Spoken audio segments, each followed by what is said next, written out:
What's going on, everybody? Voidlego here, back for a brand new episode of Umineko When They Cry.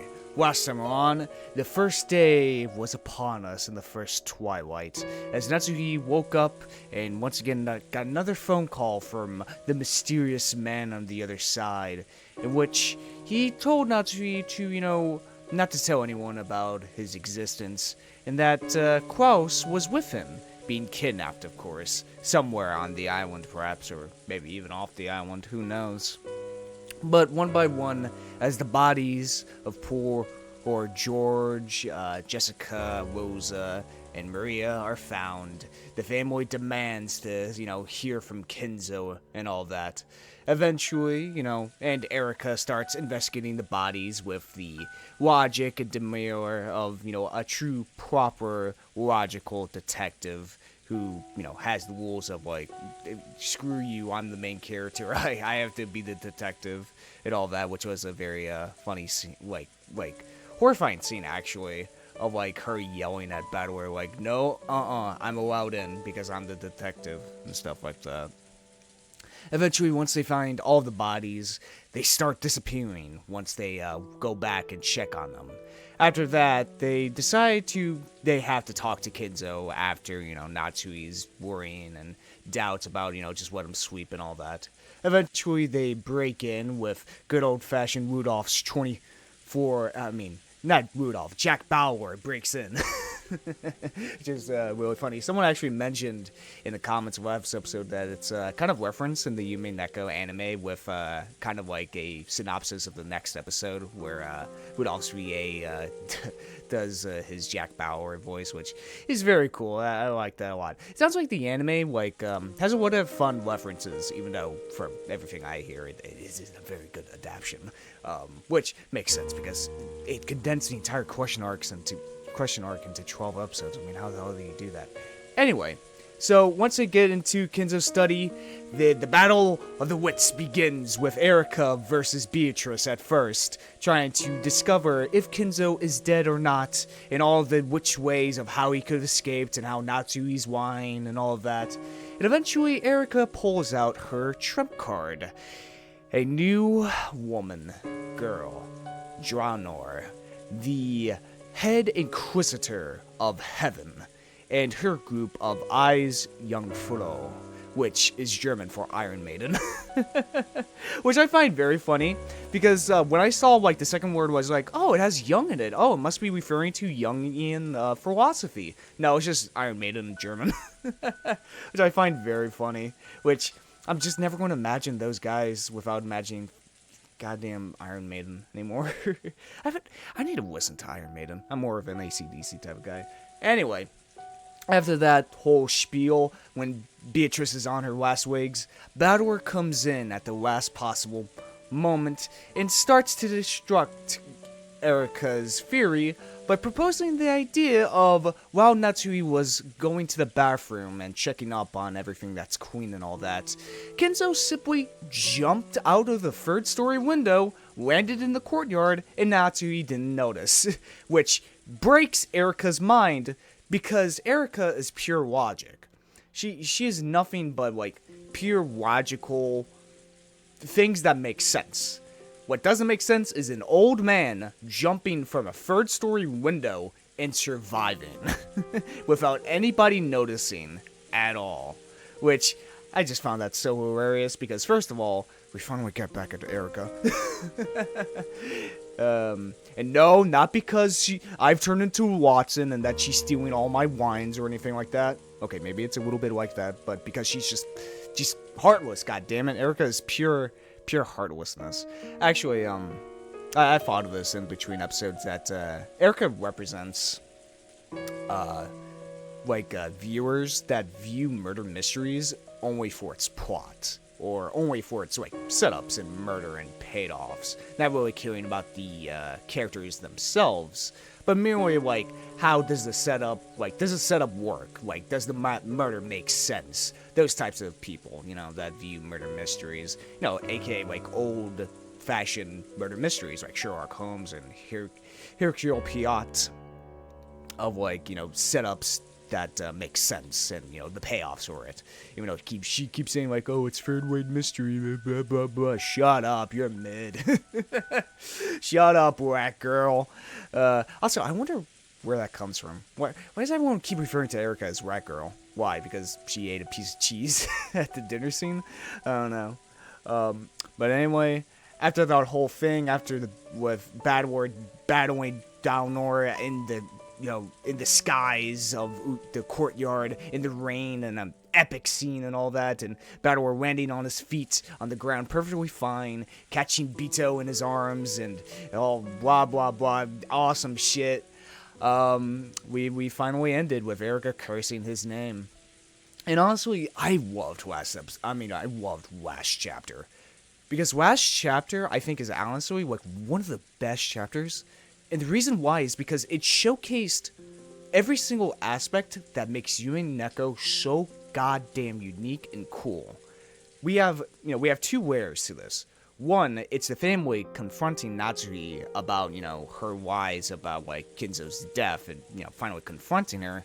And two, it involves the magical aspect of the story of, discussion turning into quote-unquote, fights with, like, giant swords and stuff like that, the blue and red truth and all that.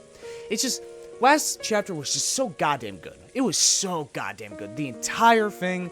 And it's crazy that Dlanor was only introduced last episode, but she became such a big force just in her introduction. Like, that is crazy. That honestly is crazy of how Umineko 7 was able to do that. But let me address some comments. Speaking of Dlanor, the reason why she speaks in capital letters at the end of her sentences is that it's a English translation of her saying something in katakana instead, which, hey, that makes a lot of sense, actually, of, like, capital level letters, being represented in katakana, which I think is an awesome way to translate that. I mean, how else are you going to fucking translate that into English, 3 different writing styles of Japanese? But, yeah, that's cool. Also, another tidbit is that Dlanor is literally waddled backwards. So it's literally, it's literally just waddled, Nox. But, just backwards. Except for the Nox part, which, Umineko 7, you clever bastard, or unclever bastard, using the old D&D rule of, DM rule of, like, I'll just spell it backwards and make a new name. Stuff like that. What else was there? There's something else. There was quite a bit. God, there's just so much. My goddamn mind. Every time in between episodes, I got like a billion fucking things to say at the beginning of these episodes. It just goes to show you how dense this goddamn story is, which I love. I honestly do love, but it's a lot to rack my brain about. And plus, I have my own thoughts and, the comments as well. It's like, it's a whole lot of shit. Okay. The other thing is that Dlanor's swords is actually referenced to yet another, another reference to Type Moon visual novels, which, very funny. Once again, Umineko 7 showing his love to Type Moon with, the many references to it, and the more and more I realize it, the more and more I bet you I'm going to have to fucking Let's Play Tsukuhime. I know it. And Fate. It's fucking, I just know it. I'm going to fucking do it. The pipeline, I'm too late. The visual novel pipeline, I'm too far gone. I'm too far gone. I gotta goddamn Let's Play those as well. But there was a very special comment that someone pointed out that I didn't think of at all during the last episode because I was caught up in the high of it all, really. And that's the fact of who's controlling Peace Bad War.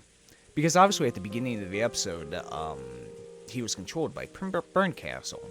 And we know for a fact it isn't Meta Bad War controlling him at this point because this is still a replay of their previous events. Meta Bad War only came in at the very end when they were all in the parlor and stuff like that.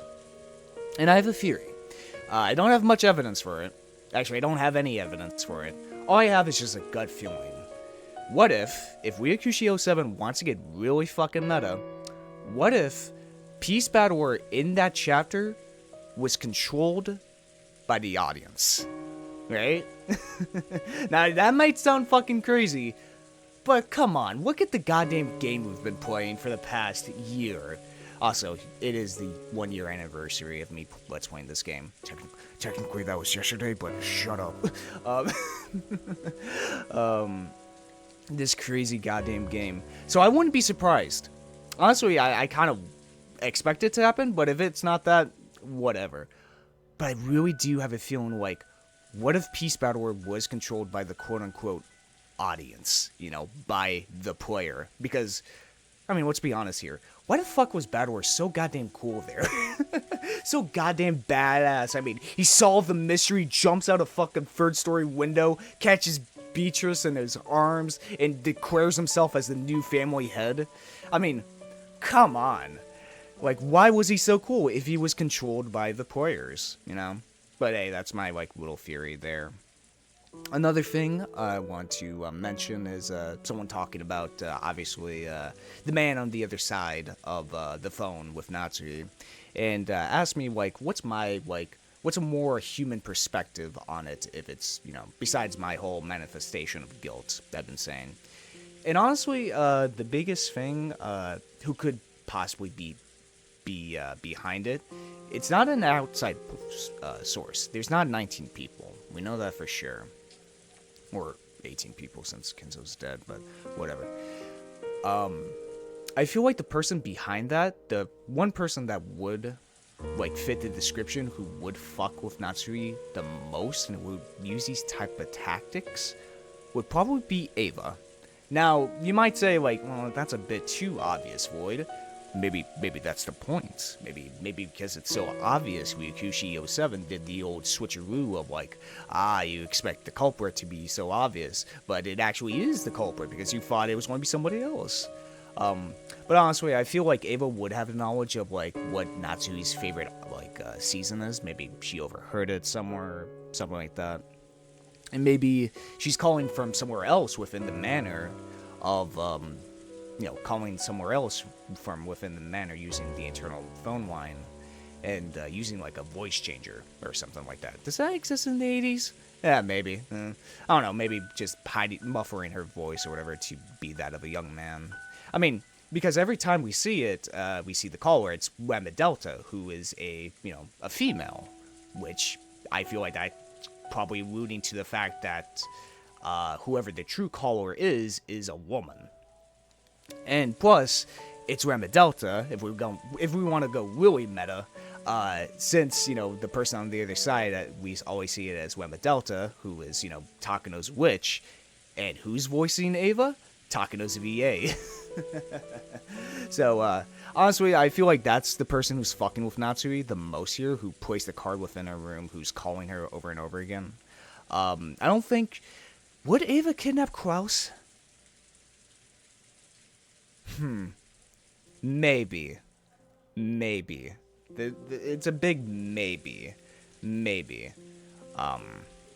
But that's my theory on, like, the more human perspective on that, besides the whole manifestation of guilt, a la Silent Hill. I think... Oh, there's one more thing I do want to mention, before we continue on. The VA for Kyrie, Atsuko, no, let me get this right. I want to get this right. Yeah. The VA for Kyrie, Atsuko Tanaka, has unfortunately passed away in between episodes. She was a very prolific voice actress who voiced many characters throughout anime and manga. I mean, anime and video games, such as the main character in Ghost in the Shell, Lisa from JoJo's Bizarre Adventure, and many others. And it is unfortunate that she did pass away, but I just want to mention that. And honestly, her work's going to live on, because she, honestly, from, you know, what I've heard from her, from the little I've heard from her, she's a fantastic voice actress, and she will be dearly missed. Yeah, after all of that out of the way, let's just get right into it.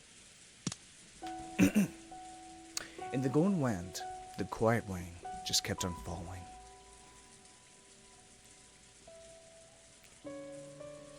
In the arbor sat the sad witch whose eyes had lost their glint in battleware. Virgilia could also be seen there. She sat next to Bito, knitting quietly. Women Delta's game had passed the climax of the first twilight, and they were taking a short break. Gazing out at the golden rose garden soaked with rain. Oh, one other thing I want to mention.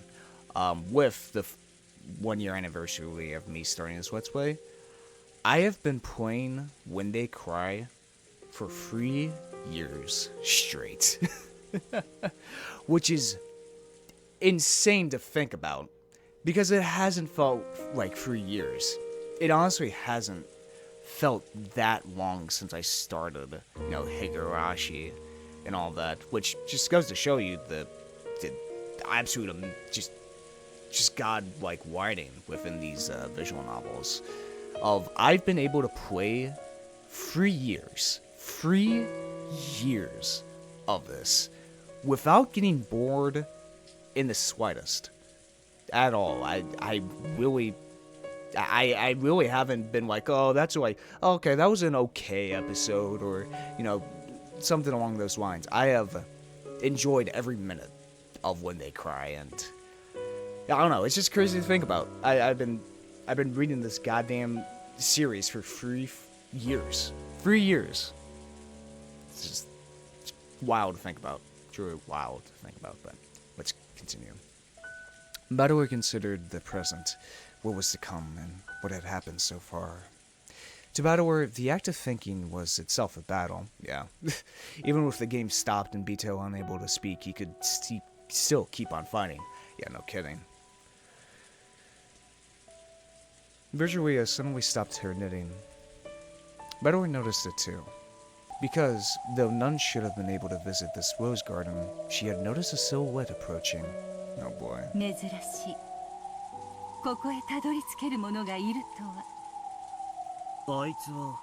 Grand Castle? Or Erika? That silhouette, which walked amidst the quietly falling rain without so much as an umbrella, was Dlanor. 素晴らしい迷路庭園です。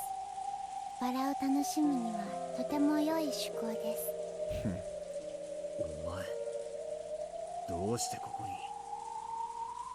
お久しぶりです、ミセス・ベアトリーチェ。ミセス。はいえ、今はミセス・ワルギリアでしたか。久しぶりですね、ドラノール。さあ、こちらへ。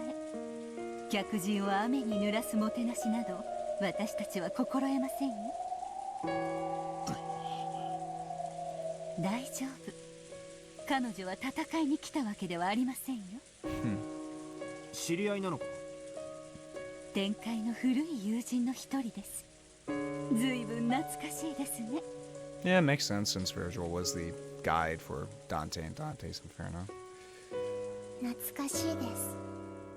ミセス・ワルギリアは天界学問にも造形が深くおられる。よく解釈をめぐって議論を戦わせたものです。Interpretations. あなたとの数々の知的冒険は楽しかったですよ。またいつかご一緒したいものですね。ええ、またいつかご一緒に必ず。あなたとはぜひまた戦いたいです。They used the word fight, but it didn't sound like they meant anything unpleasant by it. It sounded like something old chess rivals would say to each other. Unlike Bito, it seems Virgilia always behaved properly and courteously. So she had many friends in various other worlds, including both heaven and the demon world. Surprisingly, Dlanor was one of them.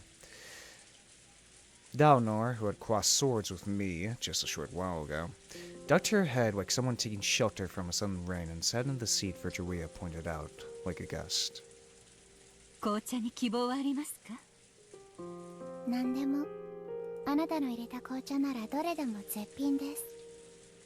では、ダージリンを。バトラ君もベアトもおかわりはいりますか？ I'll just keep drinking my Coke. ああ、俺もベアとももらうぜな。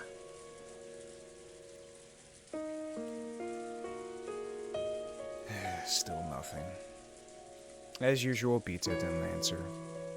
But if you quietly gave her a cup, she would sip it from time to time. There was still some black tea left in that cup, but it had already chilled. So Battler asked for a refill for Bito as well. お噂には聞いておりました。残虐で知られた無限の魔女ベアトリーチェもこうなっては寂しいものです。こいつはもうゲームには参加してねえよ。ゲーム版のこいつを操ってるラムダデルタ。存じております。ですが本来のこの世界の主です。そしてあなたはその主に招かれた正当な客人です。ですからこうしてご挨拶に参じました。On the game board, Bito and I met Dlanor. But those were the game pieces of those witches. They weren't Bito and me ourselves. だからわざわざここまでバトラ君とベアトに挨拶に来てくれたのですか？相変わらず律儀な子ですね。私の流儀です。はじめまして、ミスター・バトラー。ドラノール・エノックスと申します。敵対する役ではありますが、よろしくお願いいたします。おう、後ろにはバトラー。よろしく頼むぜ。はじめまして、ミス・ベアトリーチェ。ドラノール・エノックスと申します。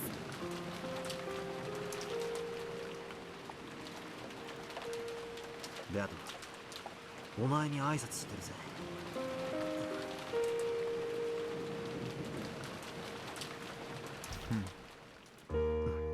Still nothing.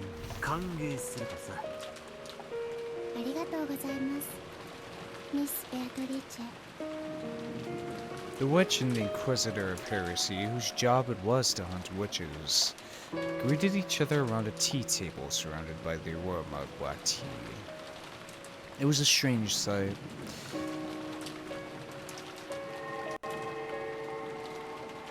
Virtuia made gold butterflies sprout from the palms of her hands, then transformed them into a teapot and a can of tea leaves. It was a very witch-like way to make tea. Of course, she actually was a witch, so that scene wasn't particularly bizarre in itself. Though I was a bit concerned about whether Dlanor, Inquisitor of Heresy, could watch such a spectacle. ご安心を。私は振る舞われる紅茶の立て方に口を挟むほど薄いではありません。魔法で紅茶を入れているのにか。物陰に紅茶の道具があり、私たちに隠れてミセス・バルキリアが紅茶を入れている。それを魔法で入れたと私たちが解釈判断し物語に記した。ノックス第9条でも認められる解釈です。 Interesting. おやおや、9条の解釈は大法院でもタブー視されるほどのデリケートな問題のはず。 Damn it, what was the 9th one? Can't remember, it's been a while. 私的発言とはいえ、首席異端審問官の発言と知られれば首が飛ぶかもしれませんね。私がどのような解釈を記そうともミセスの紅茶の味を何ら偽ることにはなりません。ですから私はその立て方を気にすることはないのです。 I have to say, it's very... I really like how Nox's, like, actual rules for murder mysteries are kind of, like, very similar to, you know, the commandments, you know, and how it's obviously interpreted here as, quite literally, we have the church, you know, inquisitors, and how they interpret those, commandments, either to, you know, benefit or just financial gain or whatever like that. I just think it's a very cool parallel there. Though she looked cold, she was a surprisingly tactful person. If Dlanor were to deny that the black tea had been prepared with magic, this magic would surely be crushed in an instant. However, the possibility had been present that a tea set existed and had been used to make the tea normally. So the fact that Victoria had made tea was, in the end, undisputed. 結果を闇に閉ざす魔法は邪悪です。私たちは許さない。しかし、家庭を包む魔法は邪悪とは限りません。私の敵は邪悪であって魔法そのものではないのです。Evil, huh? But what do you interpret as evil? なるほどな。紅茶のもてなしが出てくることが重要なんであって、その立て方についてどうこう突っ込まないのが客の礼儀ってわけか。That's right. When someone makes tea for you, it's common courtesy to be grateful. There's nothing elegant about pushing your way into the kitchen and criticizing how they brew it. 台所は客人を招く場所ではありません。そしてそこよりの配膳はもてなしの心で美しく飾られるべきです。どうぞ。暑いですよ。ありがとうです。Whoa. This is a beautiful song. 砂糖とミルクも欲しいです。まだストレートでは飲めませんか？子供なので甘くないとダメです。魔法ってのは優しい嘘なのか。Gentle lie, huh? 嘘というと聞こえが悪いですね。日本語で表現する場合は就職と呼んだ方がよりふさわしいでしょう。子供に飴を与えるとき、ポケットの中でぐしゃぐしゃになったのを出して与えるのと、素敵な手品を見せてそこから飴を出して与えたのでは、与える感情が全く違うはずです。そりゃ手品でポンと飴を出された方がこじゃれてていいよな。違います。飴を与えるという結果に対し、より美しく楽しい就職を与えたことに意味があるのです。マリアちゃんに飴をあげるとき、ポケットから出して与えるのと、普段から良い子にしていたから妖精さんが持ってきてくれたと言ってこっそりポケットに忍ばせるのは全く違うという意味ですよ。それを全員のアリバイを調べて、誰がポケットに忍ばせたのか調べ上げて特定するのは私は無粋なことと思っています。飴を受け取り少女が喜んだという結果こそが重要です。 God, that Santa Claus metaphor really does work for this game. It's interesting, yeah. I mean, in the end, gifts are delivered to kids. We just spin the tale of old Santa Claus and teach the moral of being nice instead of naughty in order to get gifts. It's, sometimes you want to spice up the method of to transfer a certain something to someone. そして少女を喜ばせるために就職されたことが意味あることなのです。意外だな。魔法と名が付けば全否定みたいな感じで登場しやがった。異端審問官としてはそう振る舞います。職務ですので。ですが職務を離れているときはそこまで冷酷になりたくありません。 What the hell? That we just met you in the last episode. What the hell? She's already been defined. God damn. 勤務中は市場は持ち込まないってわけか。できるやつだな。異端審問官として魔女を狩るのは仕事です。しかし一個人としては魔女を憐れんでいます。 Pitiable, huh? しかし異端審問官としては無慈悲に断罪します。結果において私が魔女たちを処刑するのに変わりはない。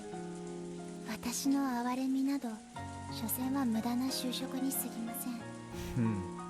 あってもなくても何も変わらない。ならなくてもいい。そんなことはありませんよ。結果が同じでも心が違えば大きく意味が異なることもあります。 That's true. あなたの母が焼いたクッキーは優れたパティシエが作るクッキーよりきっと美味しかったはず。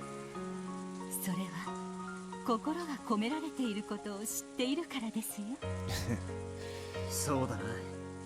結果が同じに見えても真心ってやつがあるかないかで意味は全然変わるかもしれねえぜ。そうでしょうか。私の心などあってもなくても何の意味もない。 Dlanor's gaze fell to her cup, a little sadly. んなことはね。今の話を聞いて俺はお前の見方を少し変えたぞ。だから心が無意味なんてことは絶対にねえ。Virtuea was a little surprised to hear the words she should have said coming from Dlanor's mouth. After all, understanding the heart is the first step towards finding the essence of magic. By now, perhaps Dlanor has unconsciously started to understand, bit by bit, the essence of Beto, the essence of witches. The very first essence of all, magic. Whether you want to become a witch or vanquish them, the very first step is learning about magic. Virtuea was sure that she felt this faint change within Dlanor. 先ほどの戦いではありがとうございました。最後の最後に慈悲を与えてくれたこと感謝いたします。あの俺は俺じゃねえぜ。ラムダデルタっつってた。 I don't know why I'm thinking about this, but like the heart and about love, you know, what sets apart during certain things is definitely heart, passion, love to certain projects, you know. Without love, it cannot be seen. Maybe that's what I'm doing with these goddamn Let's Plays. You know, I'm playing these games because, first of all, they interest me, yes, like, first and foremost. But also to see what makes people love them so much. You know? God, I'm being so goddamn egotistical. I'm like, oh, let me conduct it back to myself. But no. I really do think that of like, I want to see why people love these properties. I mean, hell, I gave Higurashi a shot because one, I was genuinely curious about it, and two, I knew that it had a very big fan base, you know, a big fandom, you could say. And I was just curious, you know, just pure curiosity of what made people love these types of games, be it, Legacy of Kain, When They Cry, Max Payne, stuff like that. And it's obviously because the reason why these become cult hits, or underground, or underappreciated, or whatever term you want to use, is because there's passion in them. There absolutely is, you know. Passion within all these games I've played so far. Absolutely. I truly do believe that. Well, maybe not Blood Omen 2, but no, there was still passion in Blood Omen 2, especially at the last half of that. But that got. The more and more I think about that damn sentence, without love it cannot be seen, the more it just makes more sense the more I think about it. I joined in on the 5th game partway through. I still haven't participated at this point in time, so until I do join in, the piece me is probably be controlled by Burncastle or Armor Delta. Well, Burncastle wouldn't make sense because why would she undermine herself? And two, maybe it's Rama Delta, but like, I don't know, it just doesn't fit her style. Maybe, I don't know. あいつらどういう気まぐれだろうな。妙にかっこよくしてくれやがって。あれじゃまるで俺がベアトを助けに来たナイト様みてえじゃないか。ラムダデルタ教は魔女と人間のそれぞれが均衡しドローゲームとなることを望んでいます。エリカの登場により天秤が人間側に大きく傾いたので、ベアトに加担するように物語を操ったのでしょう。Yeah. それは知っています。しかしコマはできないことはできない。そして本来の性格にふさわしい行為を得意とする。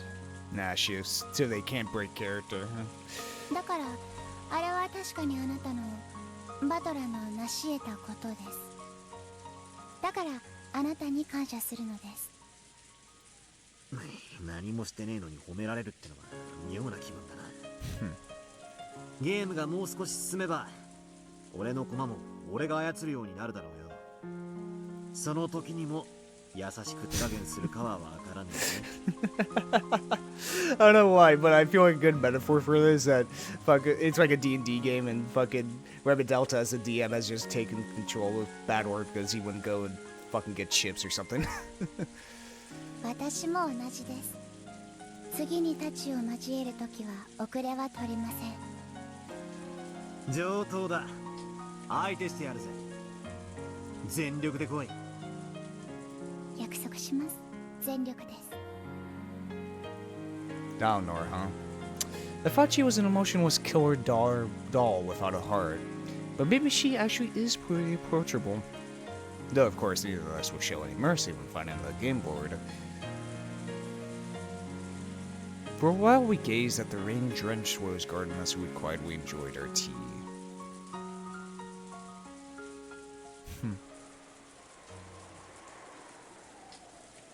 一つ謝らねばなりません。Well, with a sudden sigh, Dlanor muttered something. 何がだ。さっきの戦いのことならもうノーサイドだぜ。 Plus, it was pretty fucking cool, so you know. お互い全力で戦ったろ。勝ち負けは時の運だぜ。いいえ、時の運ではありません。それに任せられなかったから私は謝罪に訪れたのです。 Apologize of what? 何の話だ。勝ちを譲ったということですね。Ooh, Richard Wave spoke softly without hesitating or knitting. はい。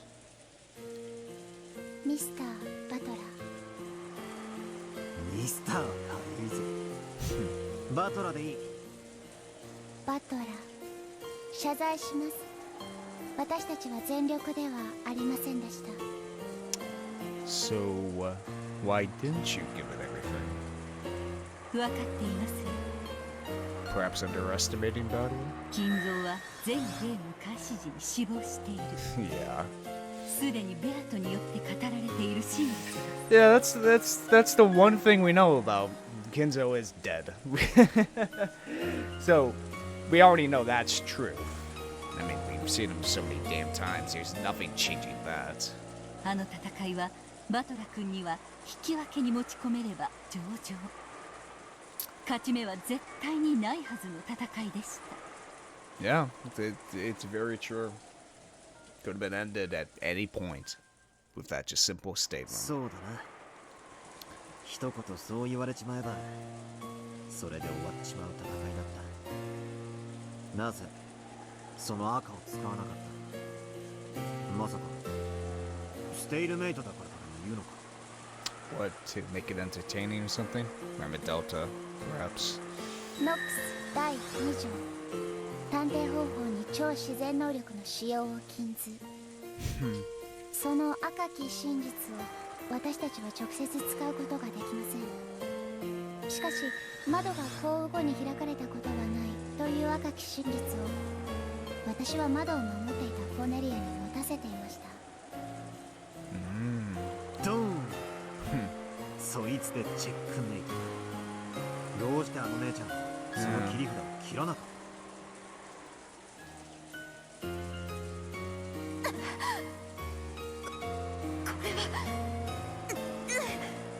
could she not say it? 金系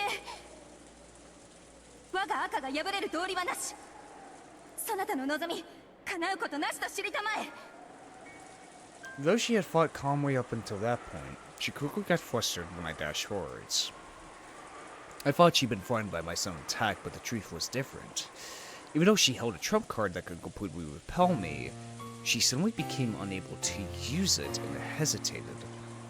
Huh. わかりません。突然あの瞬間に切り札の使用が禁じられたのです。 Interesting. それを失った時点であなたの勝利は約束されました。ゲームマスターラムダデルタ教の干渉でし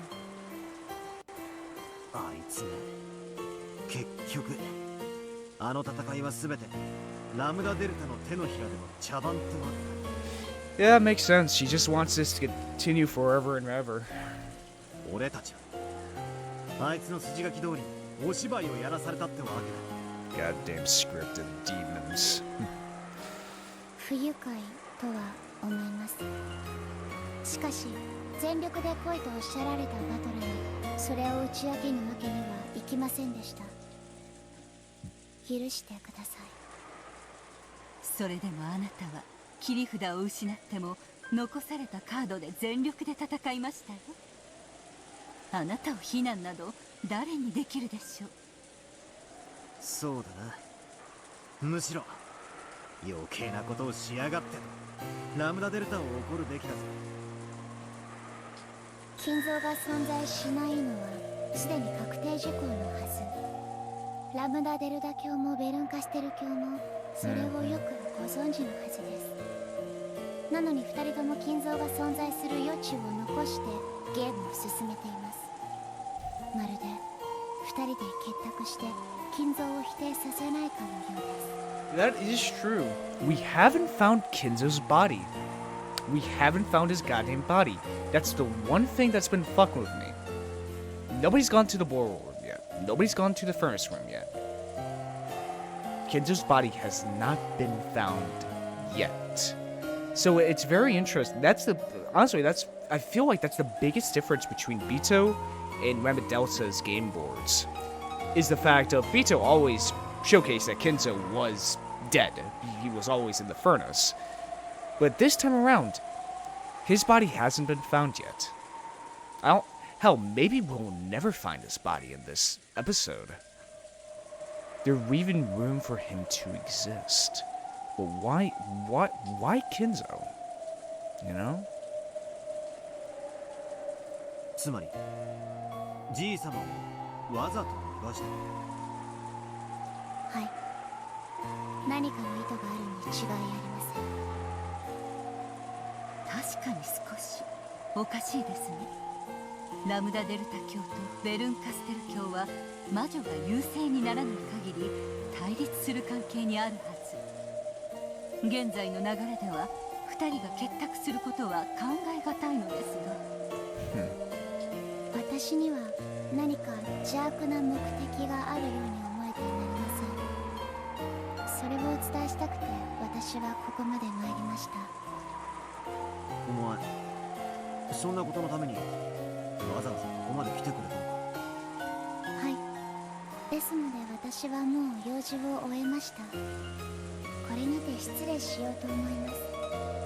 ゲームもじきに再開するでしょう。エリカと今後のゲームを打ち合わせねばなりませんので。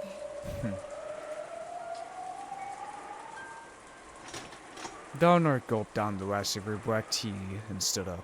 次は第二の番の戦いにて、そこにて私は再び無慈悲の太刀を振り上げるでしょう。ですからどうかバトラも私に慈悲などかけぬように。わかってるぜ。 Damn right.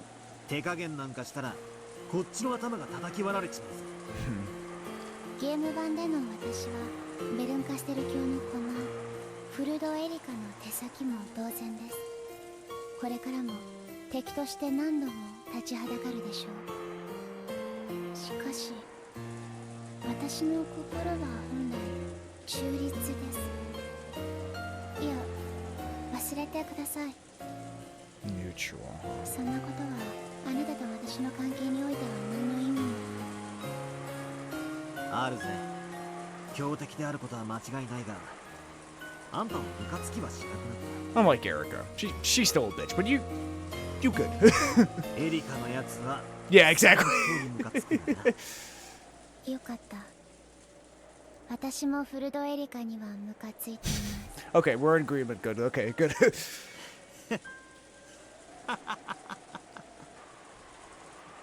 Dlanor's expression finally softened slightly. At the very last moment, it felt as though we finally understood each other. フルドエリカはとても邪悪な存在です。先ほどの敗北で面目を潰され、復讐心に燃えたぎっています。 Oh boy. 何を企んでいるのか私にもわかりません。ですがろくなことのわけがない。注意してください。ベルンカステルの困った時点で気を許す気はないぞ。 Yeah. Dlanor nodded as though satisfied, left the overhang of the arbor, and walked out into the rain. あのような邪悪の手先を務めることになろうとは、どうして私はこの世界に呼ばれたのか。 God damn it, my mind keeps thinking of, like, making connections between this and Legacy of Kain. Like, honestly, like, both... Wait, let's take a look at Legacy of Kain and Umineko. Umineko, obviously based off murder mysteries, a la Sherlock Holmes, Hercule Poirot, those types of mysteries, but exaggerates them with witches, fantasy, battles between, heaven and hell. Same thing with Legacy of Kain. It's, dialogue, very Shakespearean, very melodramatic. But it's exaggerated with vampires and time travel and all that. And they both use goddamn chessboard analogies. That's the thing. And especially with Soul Weaver 2, of Kain and Lazael realizing they're both goddamn pawns to the Hilden. They're nothing but pawns. They were set up to fight against each other because of the Hilden's plans to take over Nazgoth, really. It's kind of the same thing here as, Dlanor and Dlanor have come to a kind of understanding. Well, Lazael still is pissed off at Kain, but doesn't necessarily want him dead yet. While Kain has his own plans to take over Nazgoth as well, and he himself is but a noble who was corrupted at the sign of birth because he's the, corrupted version of balance, which means he is pure selfishness incarnate. I keep thinking of these two goddamn games.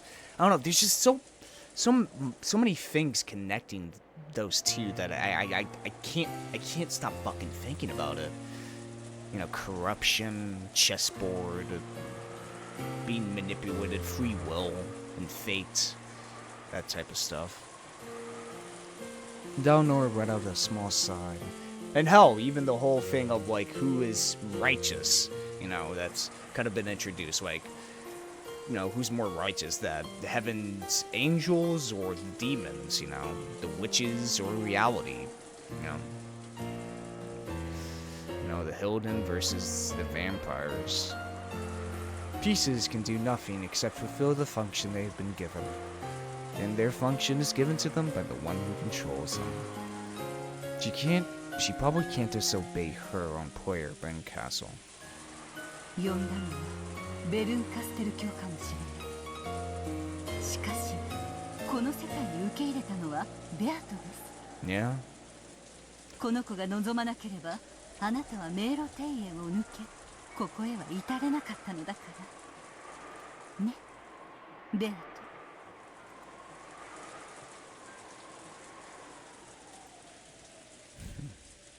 ミス・ベアトリーチェ、あなたは私に何を求められるのか。邪悪の手先としての私があなたの何かに答えられるならば幸いなのですが。Hell, you could make a connection between, Dlanor, who is a witch's, inquisitor, helping out, Beatrice, who's a witch. Same thing with Cain and Waziel. Waziel, the Seraphim, helping out Cain. Hell, I mean, Waziel did kill himself and his less of his Seraphim brothers because of Janos Adrian's death. She spoke to Bito, but of course there was no response. After bowing once more in thanks for the black tea, Dlanor disappeared off into the rainy rose garden.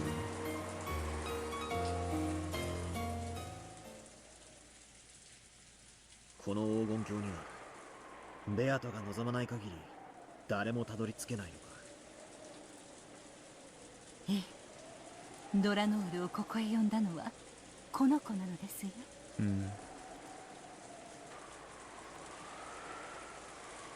ベアトがあいつをここへ呼び俺に合わせたのか。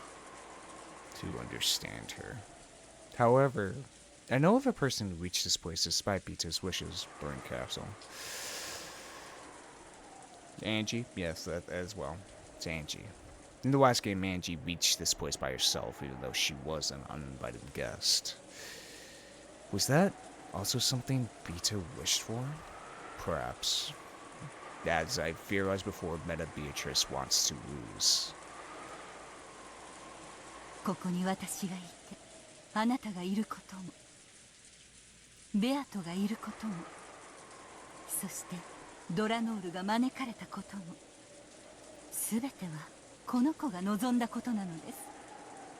ドラノールとあなたが過ごしたこのささやかな紅茶の時間さえも。ベアト、俺はあいつから何を知れと言うんだ。それがお前の心臓を探し出し安らかに眠らせることと関係があるのか。 Or maybe understanding Dlanor's point of view of her being used as a weapon, as a tool, who is, able to do her job, but when she's off duty, she feels pity for the witches she slays. Kind of, it's like her fate to become an Inquisitor that she does not want, but has accepted the role of the tool. Once again, free will versus fate. Wait, yeah, free will versus fate. Just Dlanor Enox, the natural enemy of witches, Inquisitor of heresy, a vanguard of mystery who denies fantasy. Is she here to help by gouging out your heart and choking the life out of you?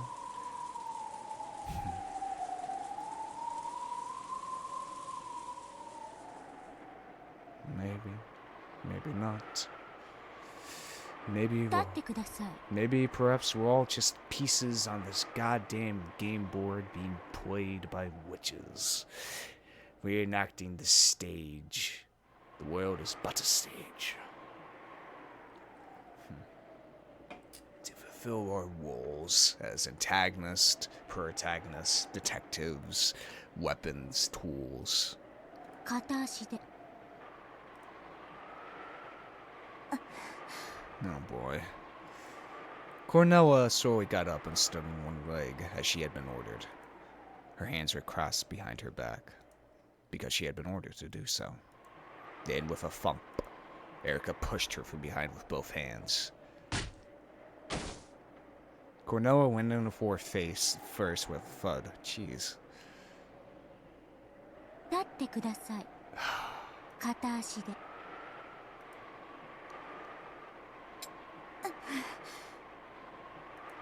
Also, I have to say, Cornella reminds me of Anna Weiss from Trails. Anyway, Cornella, especially the yellow weapons, Cornella rose shakily. Then once again, she stood on one leg as she had been ordered. She had been ordered not to hold her ground, so she had fallen over on her face over and over again.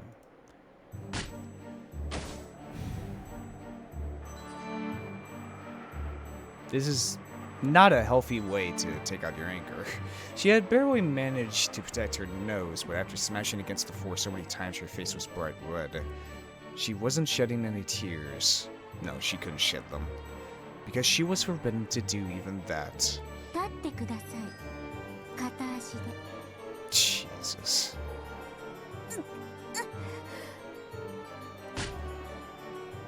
Thump. Fud. 立ってください。片足で。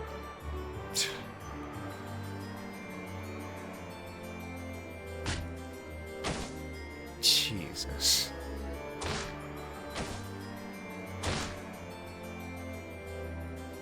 Erika repeated this following torture over and over again.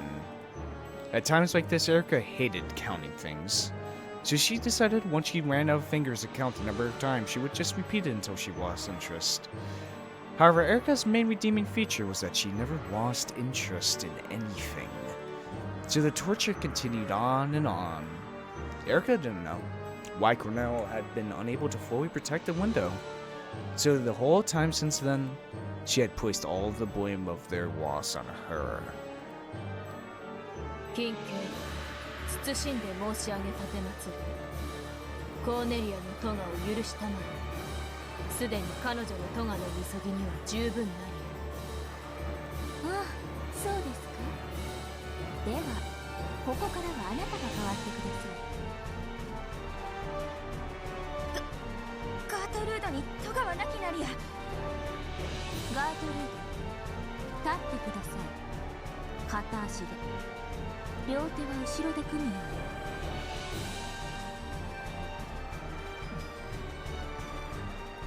に。Gertrude followed the order. She clasped her hands behind her back, standing on one leg. 耐えて踏みとどまってはダメですよ。膝を折ることも許しません。涙をこぼすことも許しませんから。いいですね。行為。ガートルード。 Erika made a show of walking behind Gertrude. She even enjoyed making her wonder when she'd push. Jesus.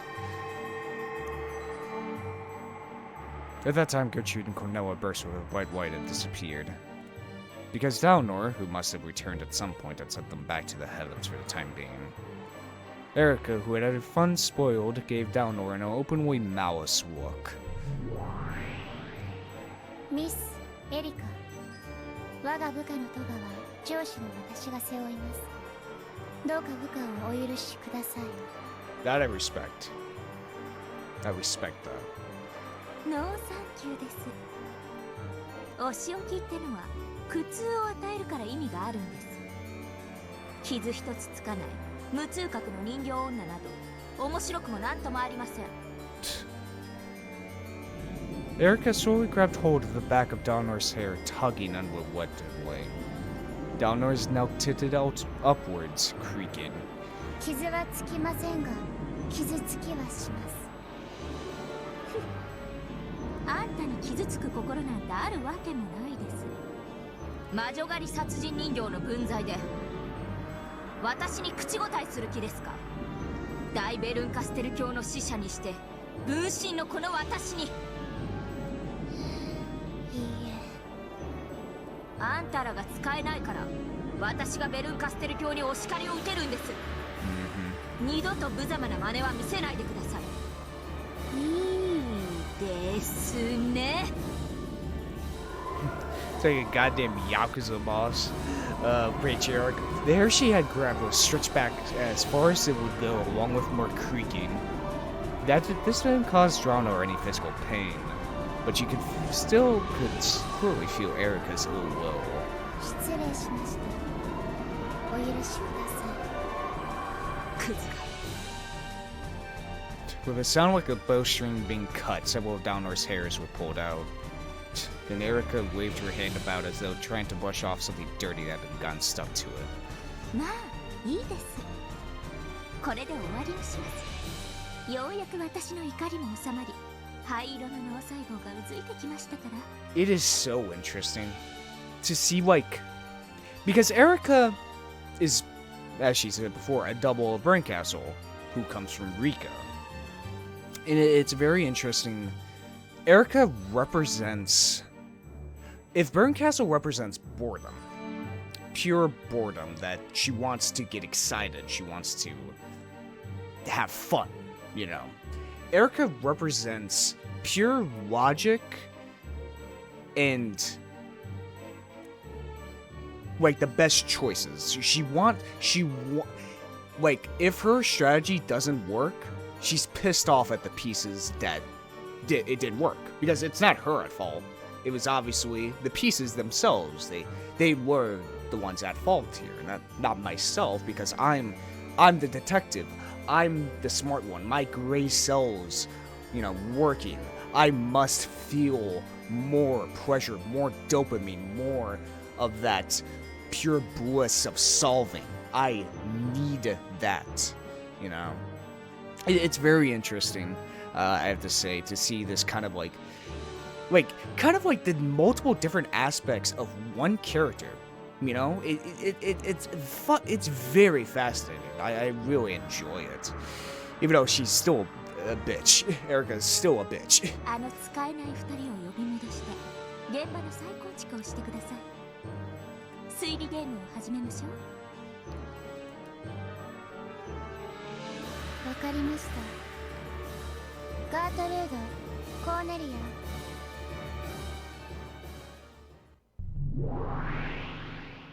ア。 よい。 The two of them reappeared behind Dlanor, and reconstructed the crime scene for Erika, the one who had just been tormenting them. 金蔵の失踪なんて第一の番のおまけでしかありません。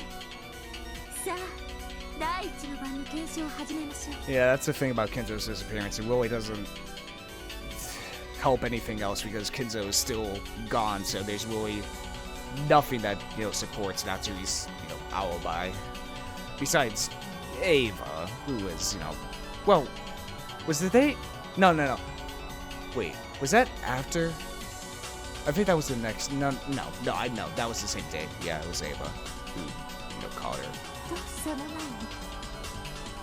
実は私たちは殺人事件の発生以前から一つの謎を突きつけられていることをご存知ですか？はい。昨夜の24時の何者かのネックによって現れた片翼の脇の刻まれた手紙。 That is true. We do still have that congratulated Battle and becoming a new head. そうです。一見物語はその瞬間に人間の誰にも不可能であったと語り、未知の魔女が存在しているかのような幻想を作り出しています。まずはこの魔女幻想を叩き潰すことから始めましょう。手紙が届けられた昨晩の食堂の状況から確認していきます。了解です。ガートルード、コーネリア。昨晩の食堂の親族会議再構築。 よい。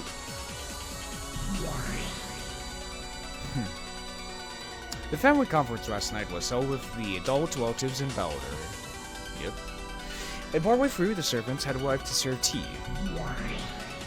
手紙が現れた瞬間の全員の立ち位置を確認しましょうか。どうなってましたっけ？緊急謹んで申し上げる。親族会議以前にエリカ、ジョージ、ジェシカ、マリア、ナンジー、ゴーダ、熊沢は屋敷より退出し、ゲストハウスへ移動したものの近畿謹んで申し上げる。残りはクラウス、ナツィ、ゲンジの3人のみが2階廊下におり、それ以外の全員が食堂におりしか申し上げたてまする。 That's the thing, yeah. Of like, because I remember specifically the sound of the clock going off, and we cut back to Natsui, Genji, Klaus together. Well, Genji walked in on them in the hallway. When exactly did that damn clock go off? Was it after Natsui and Genji went off to a corner? Or was that before?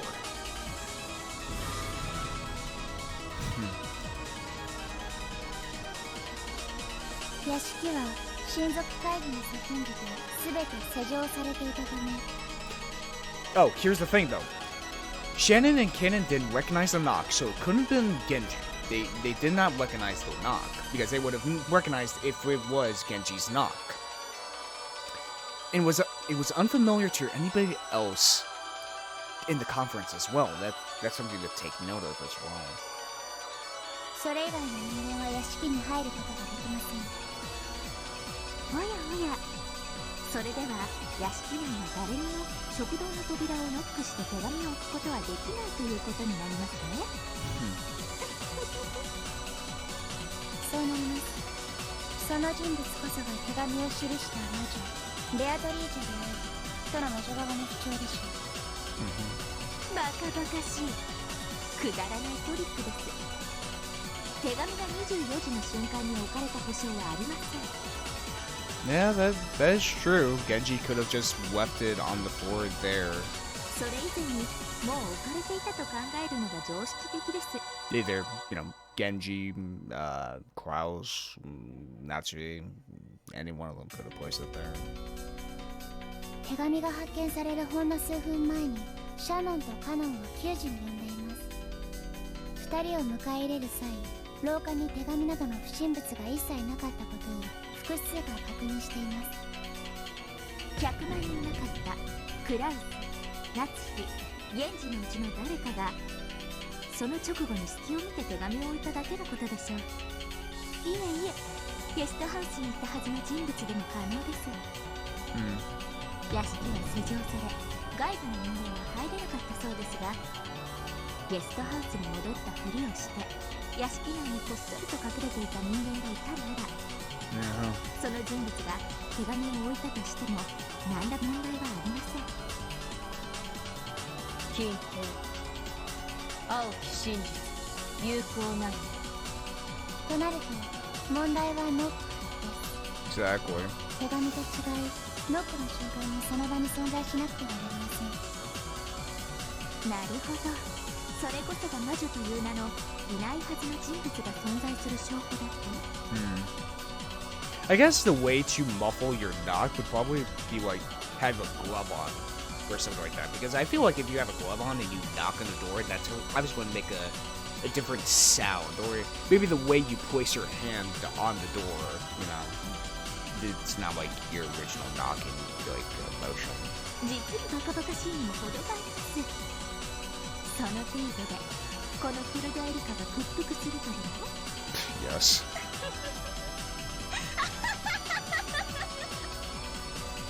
まずノックが確かに食堂の扉を叩いたものなのか疑います。例えばですが、屋敷の構造上2階の特定の柱を叩くと音が柱を伝わり、食堂の人間があたかも扉をノックされたかのように誤認してしまうとか、 Or maybe it was a device that was placed there. あるいは偶然何かの音をノックと聞き間違え同様に誤認してしまうとか、あるいはノック音の録音したテープがこっそり再生されていて、それがちょうどあのタイミングで聞こえるように細工されていたのかもしれない。 In Mission Impossible style, it fucking self-destructed. いずれにせよ扉の向こうに誰もいなくてもノックを聞かせる方法なんていくらでも考えられます。いかがです、我が主、我が推理。だそうだけど、いかが？ベルの可愛い子ママ、精一杯頑張って考えた青き真実みたいだから、気前よく赤き真実をサービスしちゃおっかしら。 Alright. まずは手紙からいこうかしら。24時の大時計の鐘の時にやったノック、そして扉を開けたらそこに置かれていた片翼の足の封筒の手紙。100万人いなかった人間がこっそりと廊下に置いていったのだろうという想像は実に王道よね。クラウス、ナツキ、ゲンジの3人はその手紙に触れてさえいない。へえ、 Okay. Didn't touch it. Well, I mean, touch can mean a lot of different things. じゃあシャノン・カノンが救助に訪れて扉を閉じる瞬間に最後に食堂に入った最後尾の人間は誰？例えばカノン。最後尾のカノンが扉を閉めるときにこっそりぽとりと手紙を落とせば簡単じゃない。食堂の全員の誰も、いえ、もっとシンプルな言い方をするわ。24時の時点で屋敷内にいた誰一人、あの手紙を廊下に置いた者はいないわ。 Among all those inside the mansion at midnight.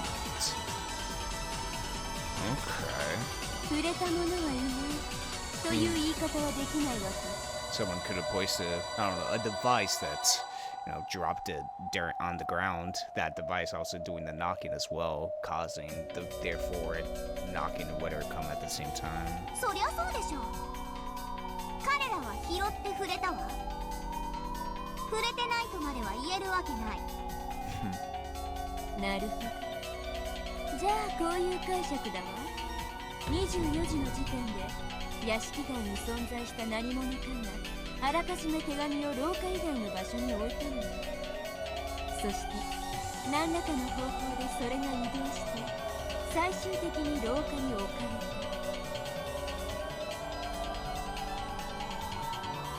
た。仮の想像ですが、例えば使用人たちが押してきたお茶の道具を積んだ配膳車の下部の裏側に貼り付けられていたとか。 Yeah, drop down. それは時間が経てば剥がれてしまうような簡単な接着。それはやがて剥がれ落ちて存在しないはずの魔女が置いていった手紙となる。つまり時間差で手紙が現れるようにすることで真の差出人がその時刻にアリバイを作ろうとする古典的トリックです。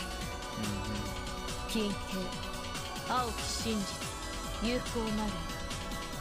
ちょうど都合よく食堂の扉の前に落ちたのは犯人にとって幸運だっただけということ。 Or maybe they could have swept the weather in from one of the windows. Well, all the windows are locked, so there's no way to get in through them.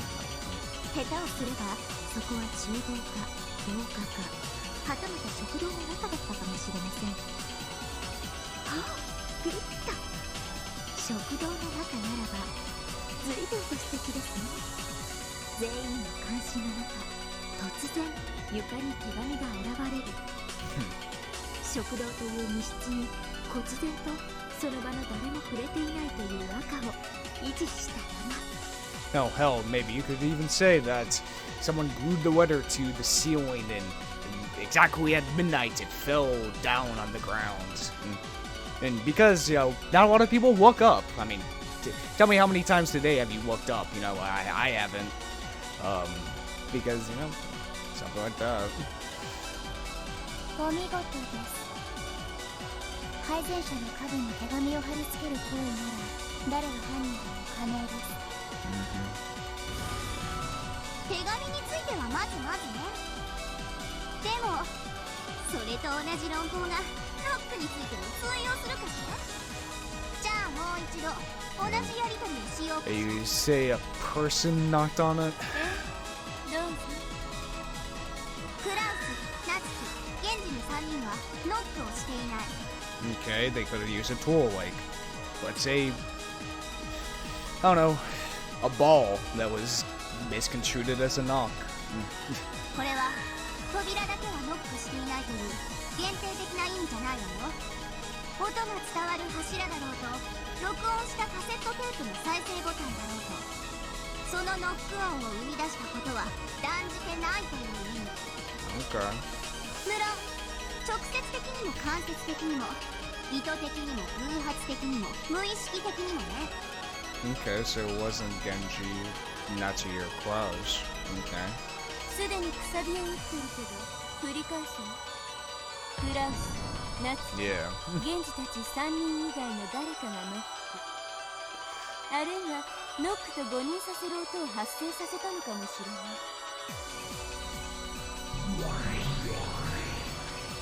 近畿謹んで申し上げたてまする。24時の時点で2階廊下にいたクラウス、ナツキ、源氏の3人と食堂にいた全員以外の一切の人間は屋敷内に存在しなかったので申し上げ立てまする。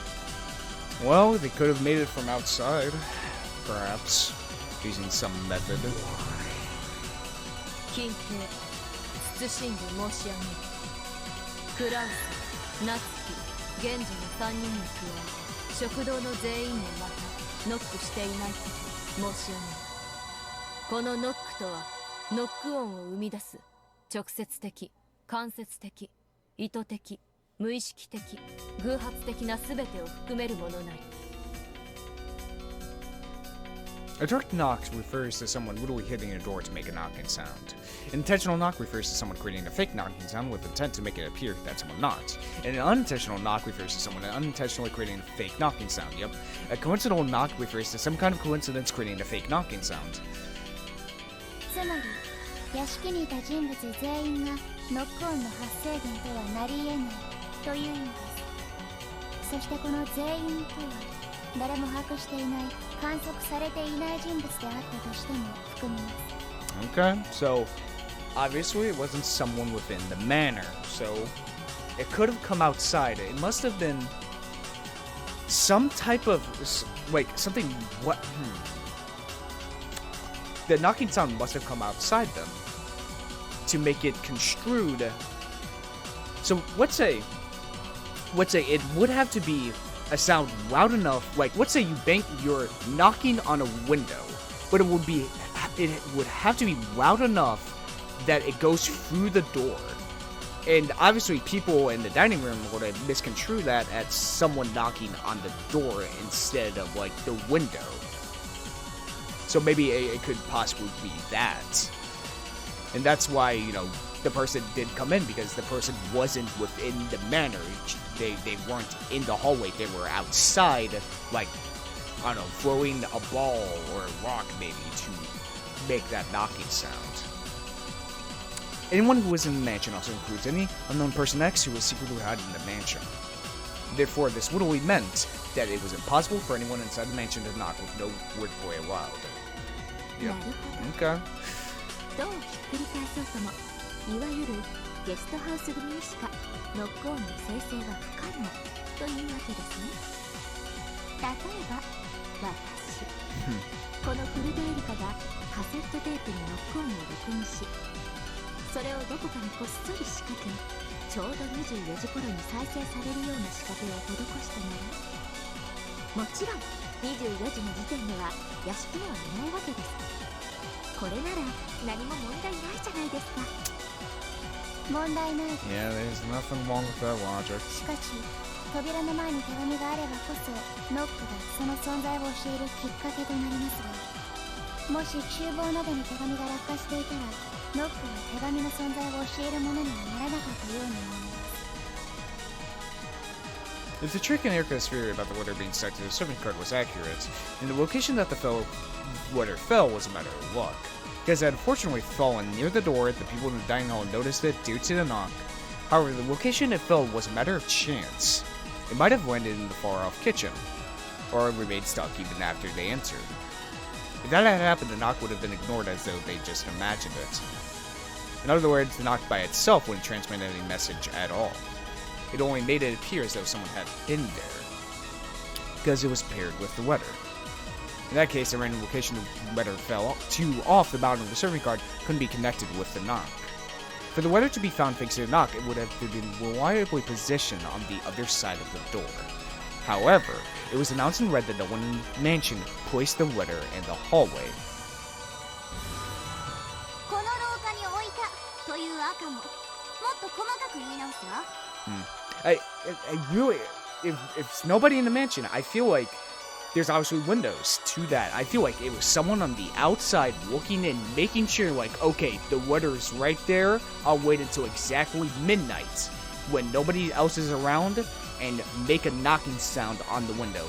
You know, somehow loud enough to, like, construe it as a knocking sound. 屋敷内の誰一人手紙を廊下に置いた者はいない。それは直接的、間接的、意図的、偶発的、無意識的、全ての概念だよ。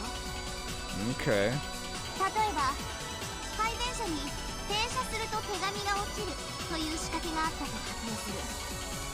これならば食堂の扉でノックするために一度停車するだろうことが事前に予見できるから、うまいこと扉の前に手紙を落とせるように思えるかもしれない。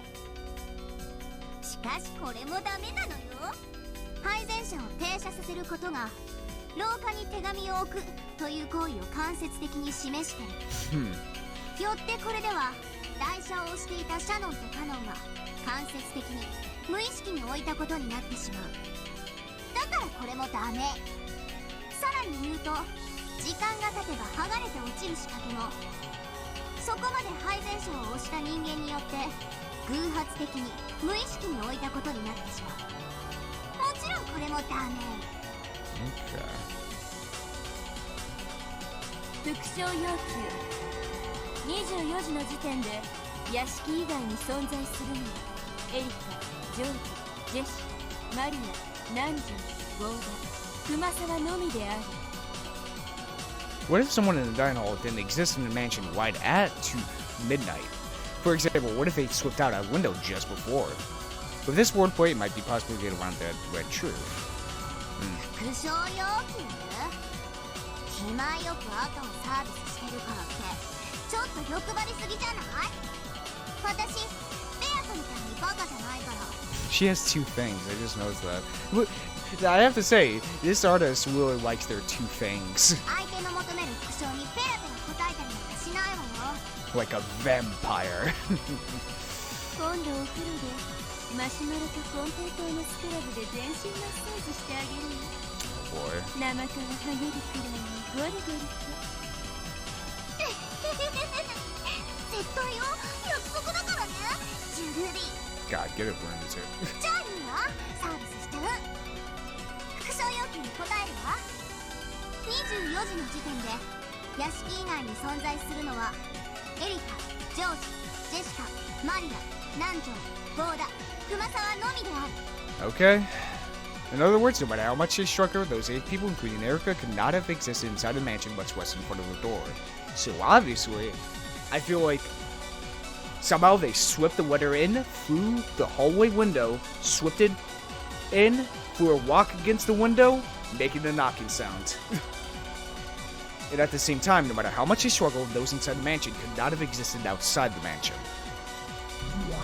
なら配電車ではなく廊下の天井に手紙を貼り付けてあったのかもしれません。 Yeah, what I was saying earlier. 廊下の天井は案外高いから堂々と貼り付けてあっても誰も気づかないかもしれない。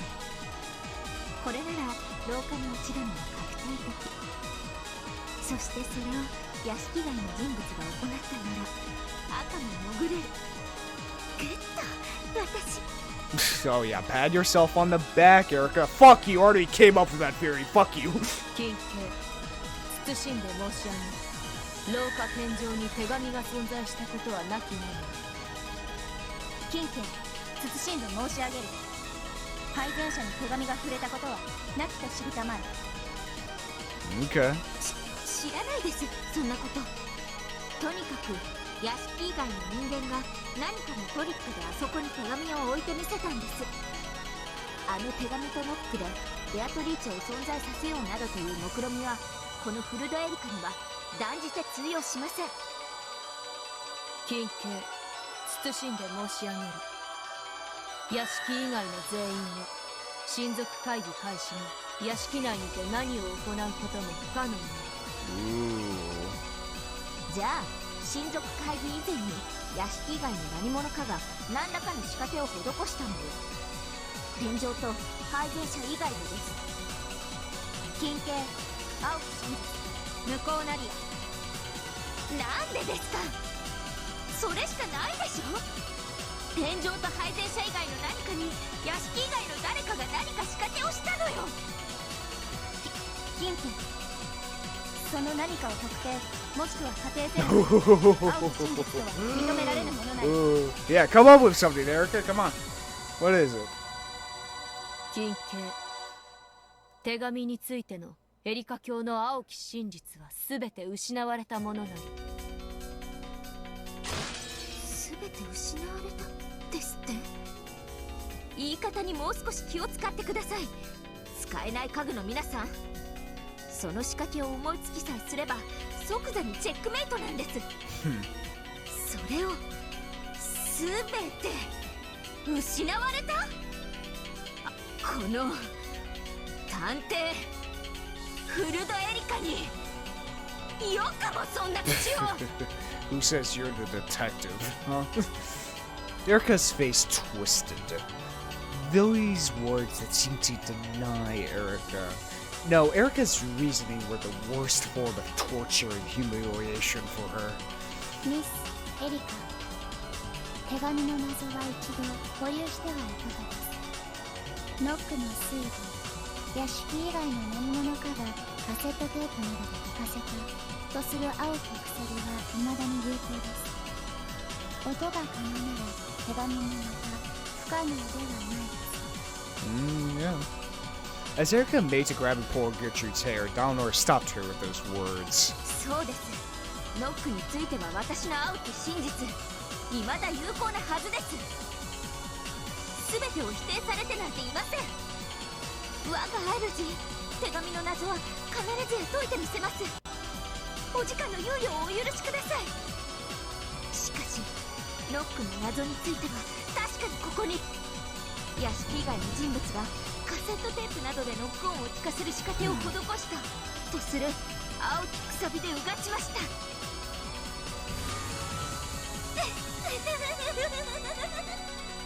本当に可愛い子ね、ベルンのコマも。本当にけだれだわ。とりあえず2つの謎のうち1つは降参だけど1つは解けたからお許しをって叫んでる。どうする？許してあげる？そうね、私の駒の分際で降参なんて外せるし絶対に許せないところだけど、一つは解いてみせたのなら今回は多めに見てあげようかしら。我が主。When Erika so said she would have swayed, Erika couldn't hide her relief. Oh, Erika, you're nothing but a damn slave to the Voyagers, aka the viewers. じゃあお仕置きだわ、エリカちゃん。全ての人物はノック音を誤認することはない。Ooh. へえ、何それ。ノック音を誤認しないということはつまりノック音によく似た他の音をノック音と勘違いしたりはしないということよ。柱を叩くとノックに似た音がするなんてのもアウト。ノック音をカセットテープに録音したとしてもそれはもはやノック音を録音したテープの音であってノック音ではない。だからこれもアウト。つまり実際にあの扉を叩いたノック音を全員は正確に識別し I mean, they all clearly saw Kinzo in episode 4, so. 絶対に聞き間違いないということよ。Okay. あの扉を直接叩く以外のあらゆる音をノックと誤解することは絶対にありえないということ。 Interesting, okay. Nobody in the mansion knocked. And it wasn't a tape recorder. Nor... So, there was someone... physically. What is a knock? What... Let's get to definition, shall we, folks? What is a knock, huh? A knock is when you place your hand against a door and you knock on it.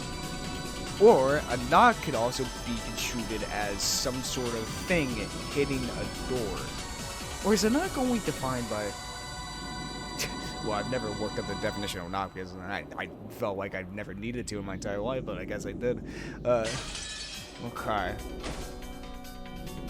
そんな。 Okay.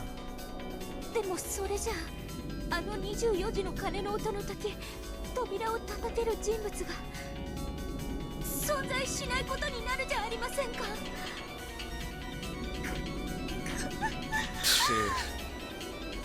そうよ、存在しないわわよ。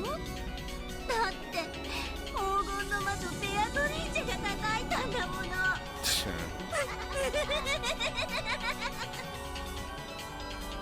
つまりあの扉を叩く以外ごまかしようはないってことね。ならこういうのはどう？扉をノックしてくれる何かの仕掛けとか。Yeah. 自動のドアノッカーみたいな仕掛けがあって、それによって手を触れずにノックすることができたとか。ノックは人が手で扉を叩くものよ。Shit. 仕掛けで叩いたなんて認めないわ。So someone was there. Someone was. Nobody in the mansion knocked. Nobody outside of the mansion influenced anything. It wasn't a device. It is a knock. You know, this is a knock. That's a knock. So there was someone there. There was someone there that knocked on the fucking door. 24時の鐘の時にノックが聞こえたわ。その時食堂の人物全員が確かにそれを聞いたわ。そして彼らは誰もノック音を誤認しない。クラウス、ナツキ、ゲンジの3人はノックに関わっていない。それ以外の人物は誰も屋敷内に存在もしない。Oh, son of a bitch. そしてノックは直接扉の前に立ち手で扉を叩く行為を指す。 Someone was there. No one else existed inside the mansion. It wasn't Klaus, Natsui, or Genji. It wasn't from anybody inside the dining room. It wasn't a device. Someone physically was there. Someone standing directly in front of the door and hitting it with a hand. There's something. I'm trying to think through this. How is that possible? Knock on the door. Someone was there. ねえデルどう？私の赤はまだ第一の晩以前なのになかなかシンプルで遊びがいがあるでしょ。黄金の魔女はノックの音とともに静かに降臨。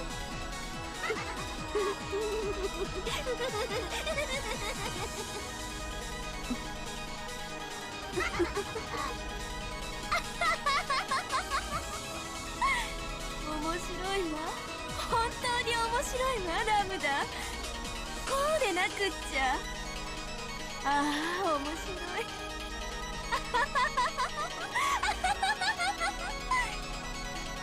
The two witches doubled over laughing, as though this was the most fun thing in the world.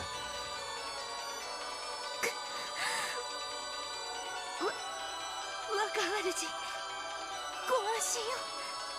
その程度の赤、我が灰色の脳細胞は時間さえ与えられれば必ずや答えを導き出してみせます。あらそう、ありがとう。そして失望だよエリカ。退屈だよエリカ。 Damn. この私のコマンド分身があなたにもお手上げなんて本当に情けなくて笑えるよ。わからないならいつまでも沈黙しててちょうだい。そして分かった時だけ口を開いてちょうだい。 Wow. あんたなんて所詮の子いてもいなくても私がゲームを進めるには支障がないのだから。 I still, even though I hate Erika, I still feel pity for her. 特に推理が思いつかないならおとなしく駒置き場にでも戻って埃をかぶっててちょうだい。使えない駒は記憶に留めるのも苦痛だわ。ベルンは忘れっぽいからね。あんたもうちょっと頑張らないとベルンに忘れられちゃうわよ。忘却の駒置き場で永遠に埃にまみれながら決してこの出番を待つのってとっても辛いと思うけれど。ご安心よダイガムタデリタ卿、そして我が主。ずやお気に入りいただくことができるよう二度と失望させる活躍を約束いたします。 God, she really is like a slave to these two. Always trying to like entertain them. Is this a metaphor for YouTubers? Oh god. Maybe that's why I hate her so much. あ、さすがは私の分身ね。頼もしい。なら本当に頑張ってね。いろいろ。あまり活躍がないと私、あなたのこと忘れちゃうかもしれないんだから。 As the two witches giggled, they continued discussing the weather knock. There was no room for Erika to step in. If she contented with herself with that, she would literally have no place to go and would be buried in eternal oblivion. Erika endured this with a hideous expression, looking with shame at the back of the master who ignored her. And with both fists clenched, she fought frantically in search of some kind of breakthrough. I'm the detective. I am Fudo Erika. I'm the peace and double and servant of the great Lady Burncastle. I'll definitely make her satisfied. Definitely. She will owe me her battle. How dare you humiliate me so? As she stood there, ignored by the witches and shrouded in darkness, it looked like someone had told her to go stand all alone in the hallway.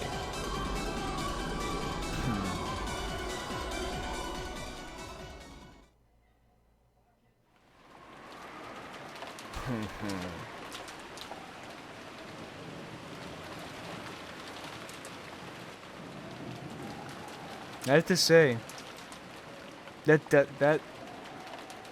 did show a bit more of Erika, of what she truly is. She's supposed to be the detective, you know, the main character, in her point of view. Burncastle's piece. She's supposed to be entertaining. She's supposed to figure out the crime so simply, you know? Making the viewers at home be like, aha, it all makes sense, you know? The Voyagers viewers, doesn't matter what word you use. If you don't have an answer, then don't even talk at all.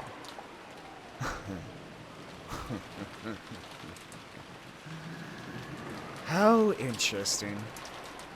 Me let's playing this game just adds another wear to it. Well, you know, honestly it does, because this, I don't know, this just feels so much more impactful for some reason, you know? Oh, you know, Erika being main character, trying to theorize, trying to figure this shit out, but she's unable to. Then Burncastle, as the Voyager, is bored with her. You know, if you can't figure it out, then why should I even watch you? I should just forget about you. Damn. Very much unintentional, I'm pretty sure, on Ryukyushio 7's part, but still goddamn fascinating. With the crime in the early morning, we've completely forgotten about breakfast. So we now had our first meal of the day at the time that could never be called breakfast time. Even Goda-san's wonderful meal, which had supposedly been in the works since yesterday, provided no comfort. The several empty seats coyly burdened us with a pain-filled sadness. Then, in the middle of this meal that felt like a vigil, Erika suddenly stood up. Everyone focused on her to see what was the matter. Her expression was somewhat between relief and sanity, as though she'd made some groundbreaking, strange discovery. Oi, どうした? Whew. 大丈夫か? わかりました。わかりました。私にわからないとお思いですか? Whew. わかりましたわ。そんなバカなことあるわけがない。 With a hideous expression covered in cold sweat, Erika glared and lashed out at Battler. わかったって何が? あなたが3階の書斎から飛び降りられるわけなんかないじゃないですか。私たちは誰一人あんたが飛び降り中庭に着地したところなんて見てないんですから。あなたは中庭からはしごをかけて3階の窓にルドルフさんが登るのを見ていた時、その外壁の構造をよく観察し、雨どいなどをうまく伝えば3階の窓から中庭に降りることは不可能じゃないと気づいたんです。 It's possible. あなたは飛び降りてなんかいない。雨どいなどを伝え、みっともなく外壁を這い降りたんです。どうです、私の青き真実は。さあ、反論は？ I mean, yeah, sure, Kenzo didn't exactly jump out the window. He could have just climbed down. Dude, how does that help you? how does that help you in your fear, Erika, of the locked room? Like, 反論って。反論はない。 there's no need to have one. ならば、私の真実は有効ですね。 Okay, Kenzo climbed down. Holy shit. ほら、見たことか。かっこつけて飛び降りたように見えたのは全て幻想。あんたはかっこつけて飛び出し、雨どいにしがみついただけなんです。あの時の論点は。 Yeah, exactly. ジー様が書斎を脱出可能だったかどうか。What does that prove? Like, sure, okay, maybe he didn't jump out the fucking window. It wouldn't make sense for a very, old ass man to jump out the window into the courtyard. He could have just descended. そしてジー様は窓から抜け出すことも可能だった。俺はそれを証明しただけだぞ。飛び降りようが這い降りようが、 Yeah. それは変わらねえはずだがな。はぐらかさないでください。 Change what 人 subject? 間風情が3階から飛び降りられるはずがないんです。それ見たことか、それ見たことか。いかがです、我が主、我が推理。 Wow, God. The more I feel just more pity for Erika by this point. She is like, with my perspective now, with me realizing she's like an entertainer trying to desperately be entertaining, desperately, you know? It makes it so much sadder. お前疲れてんのか？ Jesus. 飯くらい落ち着いて食えよ。 When he escaped to the courtyard through the window, Bedouin really did use the raid gutter to claw down the wall just like Erika said. His hand had swept halfway and had fallen from considerable height, but he had managed to land on his feet. No one had witnessed this, but most likely everyone died in the hall now, except Erika had realized that something like this had happened. Since the very beginning, no one had believed that he jumped down from the forward window. Yeah, even they had witnessed that directly. So they had no clue what Erika was complaining about all of a sudden, and started to whisper, staring at her with cold eyes and dubious faces. 反論できないでしょ。あなたの飛び降りは否定された。私の真実が勝ったんです。私の青き真実は有効です。我が主、それをどうかお認めください。私は無能ではありません。失望もさせません。 Jeez. 必ずやこのようにご期待に応えてみせますから、どうかお見捨てにならないでください。我が主。 Facing someone that might have been somewhere beyond the ceilings, Erika spread her arms and yelled. Then, as if an answer, a massive lightning bolt landed very close by. It was an incredible sound. They could even feel the earth shake. At the same time as that, Erika went limp and fell into her seat, like a puppet who had just had all its strings cut. Then, as the sound of wind and rain slowly filled the room once again, Erika slowly opened her eyes, as though recovering from a bout of dizziness.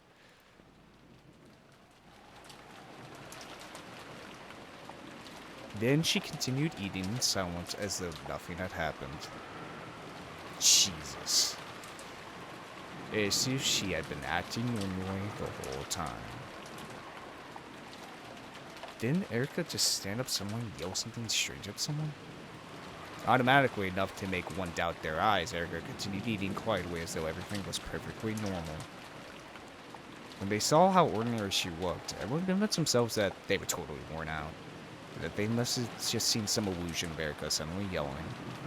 So Erika's sudden transfiguration of a few seconds ago was treated as a daydream. then faded out of everyone's memories.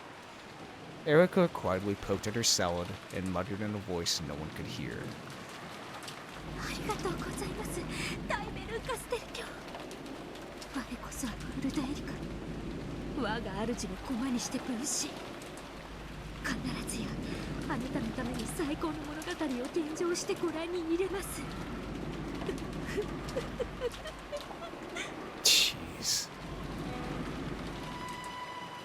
そうそう、やっぱりナイフとフォークって食器として原始的ですよね。 You know what? It doesn't help that her hair's blue, and blue's very close to purple. I don't know. God, I just see her in such a different light now. お箸が一番です。サラダを最も食べやすいのはお箸だとは思いませんか？ね、皆さん。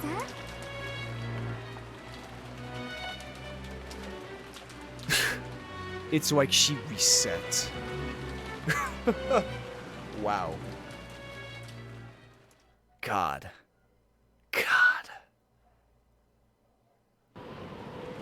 That, wow, I feel, 午前3時にバトラさんがゲストハウスに戻られて、 I just feel pity for her. Like, that's what I have now for Erika. She's just so badly wants to be entertaining. That's what it is, you know? God. その後30分くらいで皆さんも解散されたんですね。そうよ。いい加減眠くなってきて、一眠りしてから仕切り直そうってことになったのよ。 To smoke out the murderer of the first Twilight, Erika closely questioned everyone involved to check their alibis and evidence, of course. To confirm these, she went around the mansion with them, and when needed, took several trips out to the guest house through all the rain. Her vitality was impressive. Though she was an uninvited guest, everyone had long since stopped feeling anything strange about the way she played the detective.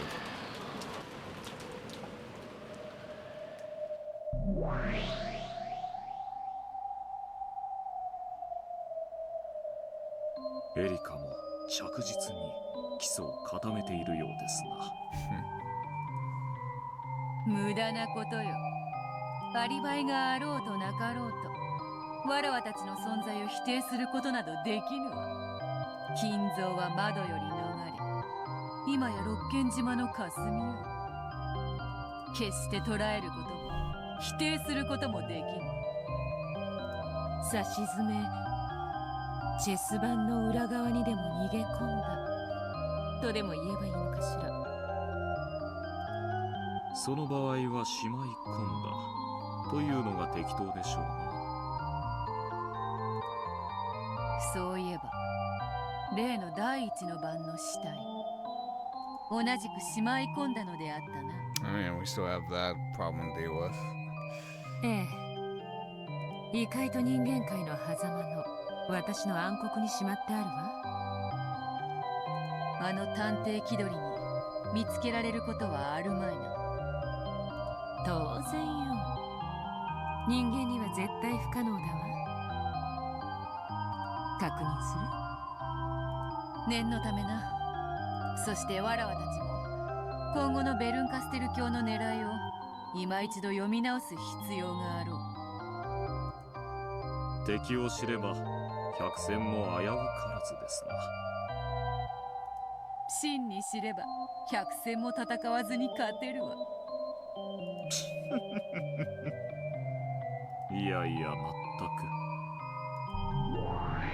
Cap opened up a large hole in the sky and had it swallow all of them up.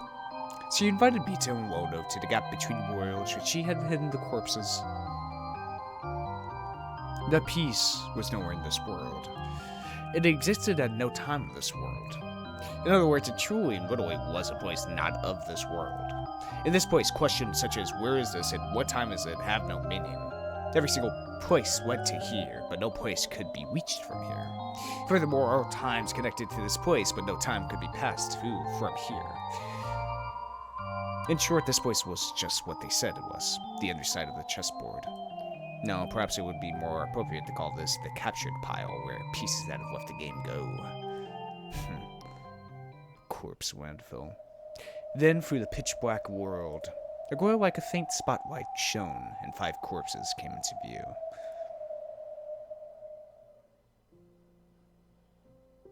The 5 pitiful corpses, with their necks sliced open, had been arranged neatly.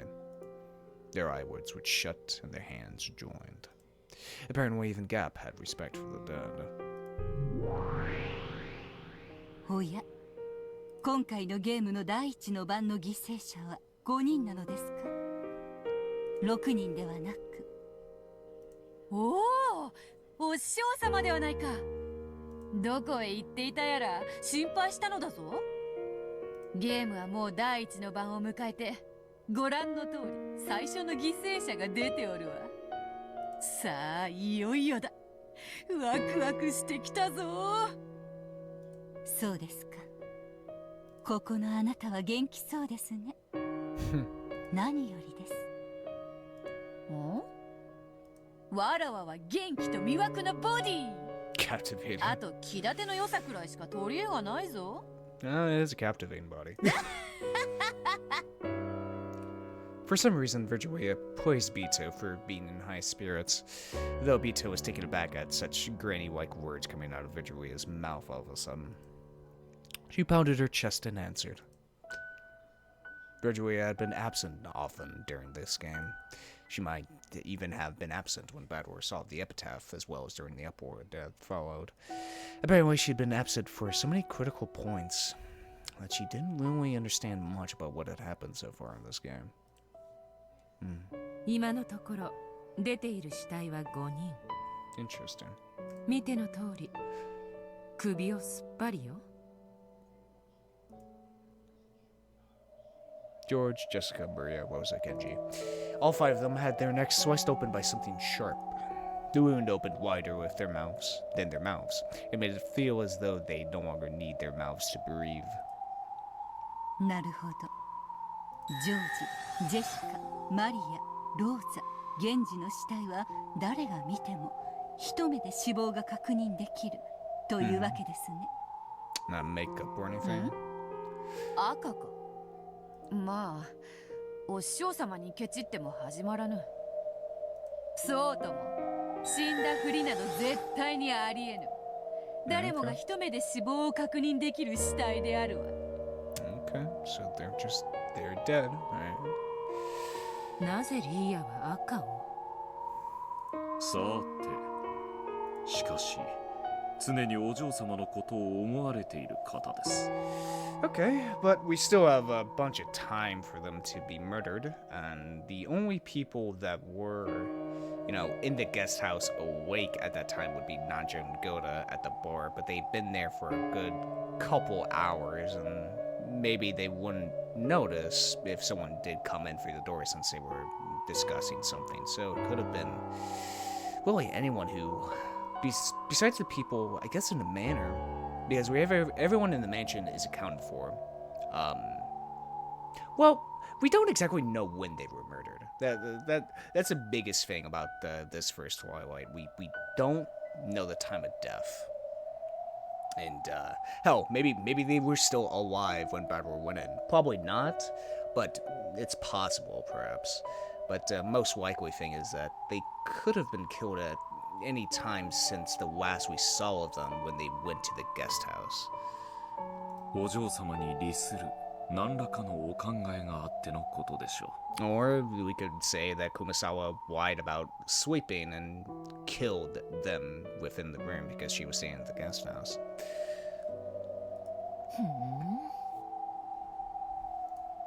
But they hid their corpses here specifically so that no one would be able to use the red. However, one of was right. Virgilia always thought of Beatrice first. I saw her displeased expression rose to Gap's face as she saw that the corpses she'd gone to such lengths to hide had now been confirmed dead and red. However, in the end, she remembered that she was only a guest and shrugged.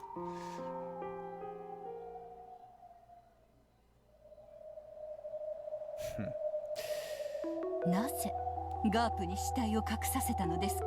Yeah, that's a very interesting thing. Why would the culprit hide the corpses? You know, after they've been discovered. What the hell is the purpose of that? Obviously, it has nothing to do with the epitaph since it's never happened before. Yeah, I think we've seen corpses from previous murders. In other cases, we've never had a case of a missing body. 今回のわらわのゲームはすでに碑文が解かれているため普段とは変わっておる。今は夏日に仕え夏日を守ることを目的にしているのだ。Well, I mean, in episode 3, the epitaph was solved, and I don't really change anything. It's not like the corpses also disappeared from them as well. 彼らの死体を隠蔽することがどう夏日を守るのです？向こうの手は大体読めてるの。多分これは夏日を追い詰めるための罠。おそらく第一の番のアリバイを突き詰めていくと夏日以外の全員にアリバイが現れるのよ。夏日様は昨べは最初に親族会議を抜けられ、その後はお部屋で一人でお休みでした。お気の毒なことに朝までアリバイが全くありません。金蔵の存在はすでに否定不能とした。しかし一つだけそれを打ち破る手が敵に残されている。なるほど。夏日を追い詰め金蔵は存在しないと自白させるわけですね。敵の狙いはおそらくそんなあたり。親族会議をめぐる駒たちの動きからわらわたちはいち早く夏日の孤立を察知しその罠に気づきこうして手を打ったのだ。死体が消える。全員にアリバイがある。運搬者は存在しない。魔女の存在を主張しつつ同時に死亡説自体にも疑問を投じることで夏日をギリギリ容疑者から逃すことができる。つまり夏日様は第一の番の犠牲者、実は死んだふりだったと主張することが可能ということです。いとこ部屋で大勢がその死を確実に確認しているにもかかわらずですか？ So even doubt within their heads. 確認など赤き真実に到底及ばぬ。Yeah, that's the thing about pieces. 彼らがいくら確かな死亡を見たと主張しようとも人間界に赤き真実は存在しない。I mean, there's really no abstract truth within reality. 死体が存在しない以上夏日は彼らのその言い分を見間違い、トリックもしくは彼らが全員嘘をついているなどで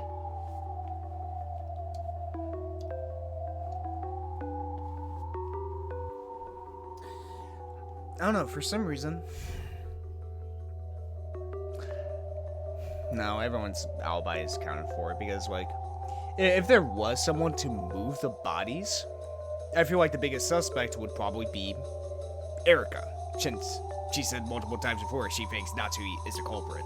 So why not confirm her theory by hiding the bodies? Huh? But obviously there's no evidence to that. いくらでも延々と言い逃れが可能なのだ。And it's not technically being a culprit. She didn't murder them. Sure, you could say it's accomplice. Not culprit. You can still move a dead body, even though if you're innocent. So. 赤き真実なき人間界においてはパーペ延々と相手を否定し合っての水かけ論。千日手美しくないわ。ですが Stalemate. しかし美しさとは勝利の先に望むもの。勝利を得ぬ者が欲すれば毒にしかなりません。勝てば官軍というでな。私にとっては美しくなくても後悔者の魔女たちはそれを退屈しないというの好むのでしょうね。なるほど。今回のゲームの流れを把握しました。随分といやらしいものになりそうですね。百も承知よ。そして私たちはすでに夏日がこれからさらなる罠に誘い込まれるだろうことを知っている。罠？ラムダデルタ教が生み出す19年前の男を名乗る何者かがすでに夏日を脅迫している。もうじきの午後1時にとある客室のクローゼットの中に入り息を潜めよと命じているのだ。Yeah, what is that ク exactly? ラウスは人質に取られ夏日は逆らえない。なるほど、必要ですね。かばいきれますか？無論よ。何しろ夏日は犯人ではないのだからね。いくら犯人扱いしようとも真実も幻想も我らに味方する。負ける道理などないわ。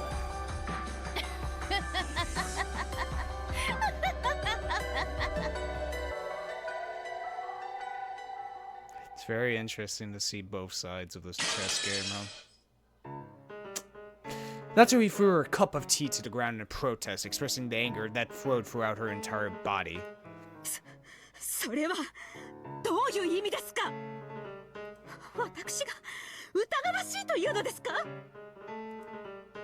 先に抜けられて自室に戻り、朝まで部屋を出なかったというお話は賜りました。しかしそれを証明していただかないとアリバイにはならないと申し上げてるのです。証明？どうやって？どうやってでも結構です。客観的にあなたには犯行が不可能だったと証明してもらえれば結構なのです。他の皆さんは協力してくださっています。夏志さんもそう邪険にされず、どうかアリバイとその証拠を示してもらいたいと思いまして。そうよ。夏日姉さんには丸一晩の空白時間があるのよ。先に休むと言って会議を抜けゲストハウスへ行きジョージたちを襲ったかもしれない。バカなことを言わないでください。どうして私がジョージ君を、そして何より自分の娘を殺さなくてはならないというのですか？落ち着いて。私たちは等しく疑われてるの。悲しいけど潔白の証明は各々がしなくては。ああ、俺たちだって疑いを晴らそうと必死に昨夜のアリバイ立証に頭を悩ませてるんだぜ。夏日さんかて疑われて面白いはずもあらへん。悔しいと思うなら自分の潔白を証明する何かを探すのが先決とちゃうか？ The relatives spoke as though they were all under equal suspicion, but the mood about the place didn't feel so peaceful. Erika was still in the middle of confirming all of the facts, but except for Natsui, who was uncooperative when it came to proving alibis, everyone else had an alibi that was reasonably credible. Only Natsui, who claimed that even being suspected was an insult, was uncooperative with Erika, and her position began to grow more and more perilous. It's not the greatest look for Natsui. This parlor was no longer a place of comfort for Natsui, and the sound of the culp smashing had made that decisive. バカバカしいことです。どうして娘を失った私が疑われるのですか？私が昨夜一人で先に休んだからと犯人と決めつけようとする悪意。こんな屈辱にはこれ以上耐えられません。へえ、耐えられなきゃどうするの？あなたの無実を証明するアリバイを何か示してみせなさいよ。そんなものないくせにジョージを返してこの人殺し。予算買えば。夏さん、あんたも少し疲れてるんや。もちろんそれはわしらもや。少し楽にせんか？だ俺たちは少し気を張りすぎだ。夏日おばさん、どこ行くんだ。アリバイ探しも犯人探しも No. 実に滑稽です。 This is not gonna help her case. 台風が過ぎ警察が来れば全てが白日のもとにさらされるのです。私たちが探偵ごっこをする理由など何もない。違いますかエリカさん。一般論的にはそうですね。ですが私にはそれをする権限がありますので。 Who gave her that authority?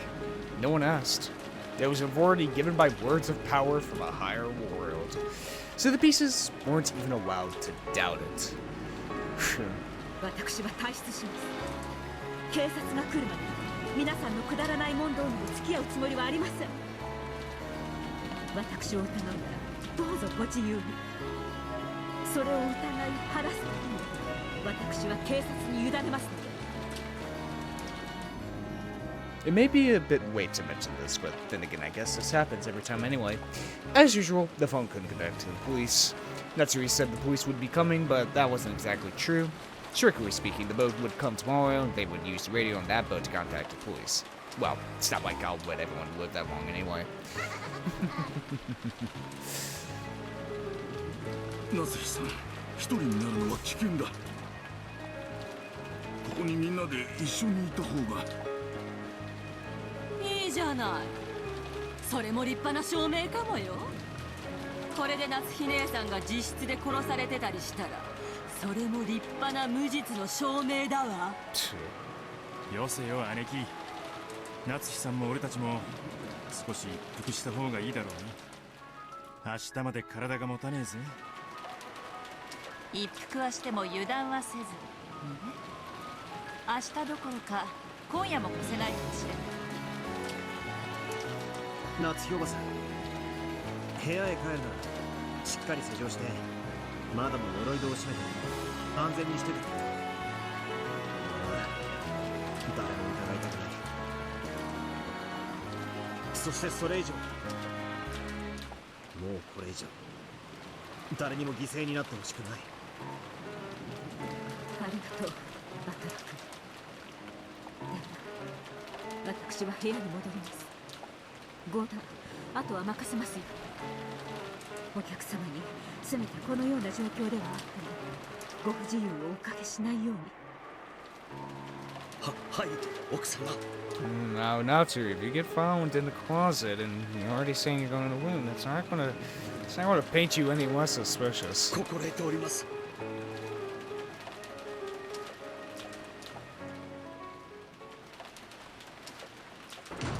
With everyone watching her, Natsui left the parlor.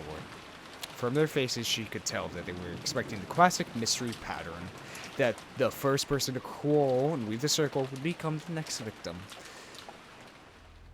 Natsui, who couldn't disobey because of the threat against Klaus, who had been taken hostage, very soon would be promised that promised time, 1 p.m.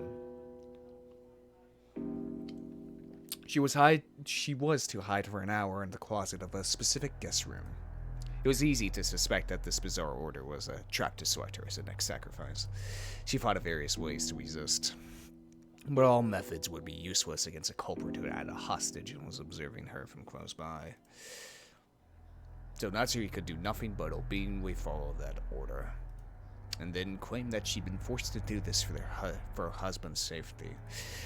When the promised time had drawn near, Natsui had intentionally acted annoyed and smashed a cup on the ground to give an excuse for slipping out of the parlor. Doesn't help. At any rate, no matter how cowardly a trap it may be, I cannot disobey now. I am now the one who carries the burden of the one-winged eagle. Now that my husband Klaus has been captured, I must protect it even if I have to crawl through the mud. Of course I'm prepared to do so. I am Mushuo Mira Natsuhi. Even if I'm not permitted to bear the one-winged eagle in my clothes, Father gave me permission to bear it in my heart.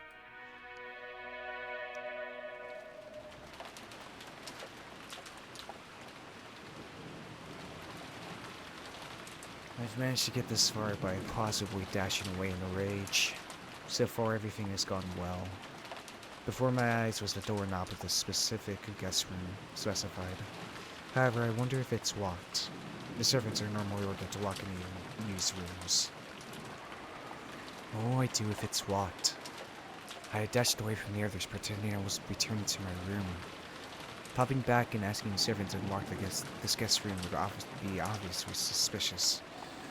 If I can, I'd like to get this eerie hide-and-seek over and without anyone noticing. And that phone call from the one who claimed to be the man from 19 years ago. He said I would win if no one found out, but lose if anyone did find out. Also, I'm just remembering something. Rosa's death. She was found in the guest bedroom, right? Well, no. Rosa was still in the conference room when Bador went out, right? If I remember correctly. Because I've just come up with a like quick little theory about what happened. Let's say, you know, I can't quite remember. When did Rosa get there? Was it before or after Bador?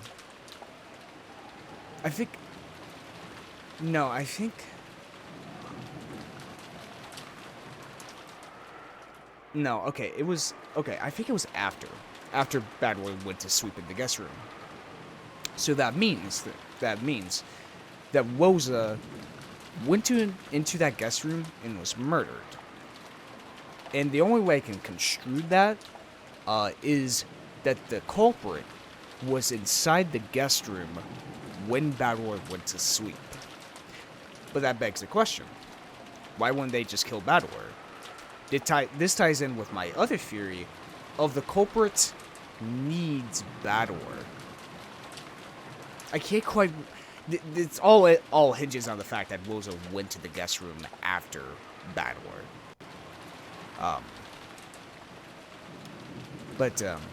Yeah, that could work. Of like, when Rosa went ahead, the culprit murdered her, but kept Bador alive because they need Bador alive to see something. He said my husband will be released whether I won or lost, but as a person with a hostage taken against me, I'd rather not lose. I don't like it at all, but I have to go along with this game. When I softly clicked the doorknob, I could feel that it was unlocked. Did Shannon and Kumsala forget to lock it after cleaning? Or did that man lock it in advance? That man could be waiting for me in this room, could he? And then he'll... All of that about hide and seek might have been a mere excuse. I kept the fact I was coming here secret, and all the others think I'm resting in my room. If I were to be killed in this situation, I might create a new baffling murder case with the intention of the one that occurred this morning. そうならばむしろ好都合です。犯人と直接対決する良い機会ではありませんか。Natsui had some experience with using Naginata, though only casually. Unlike Ava, she couldn't brag about being able to hold off any single ruffian indefinitely. As she was now, she had no realistic chance of challenging a man with malicious intent and winning.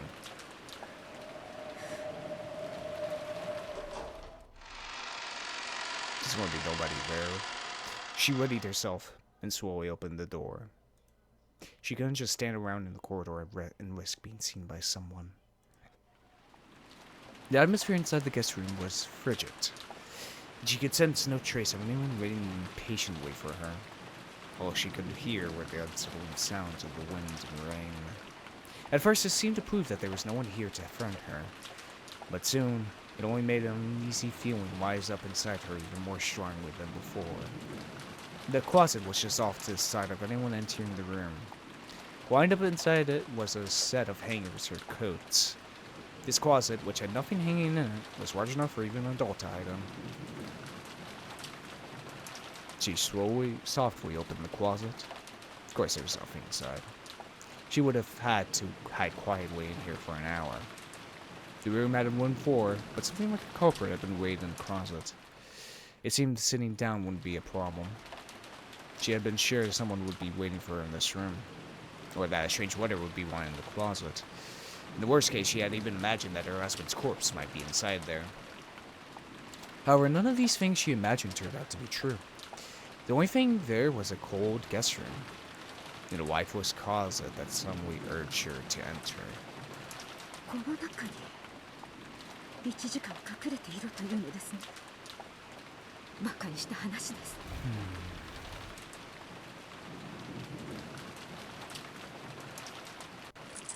Natsui shrugged, turned around, then locked and chained the guest room door. これでこの部屋には誰も入れないではありませんか。つまり1時間の間誰にも私を見つけることはできない。私の勝ちです。バカバカしいかくれんぼですね。This surely must be a total victory in the hide-and-seek game against that mystery man. However, it was such an easy victory, it made her feel uneasy. Normally, this would be against the rules of hide-and-seek. Even if she had won, wouldn't this displease the culprit? And now everyone thought she had returned to her room. If they found a room with a chain set, that would make it an impossible closed room to them. Erika dashed throughout the mansion to confirm alibis or something. If she noticed that the chain was set on the room, there would probably be an uproar that would end in them cutting the chain and searching the room. If that happened, Natsui would be found hiding in the closet right away. That is true. It would be easy to honestly confess as to why she'd been hiding. However, that man had insisted that she not reveal that. If she did talk, she might endanger her husband. Thinking of it that way, setting the chain, no, even the lock might be a bad idea. That's right. This room was unlocked when we came here. If I were to suddenly become locked, it's conceivable that I might catch someone's attention. It's better if I don't do anything unnecessary. Hey, the best hiding spot is, just a room people don't think to check. That man only told me to hide.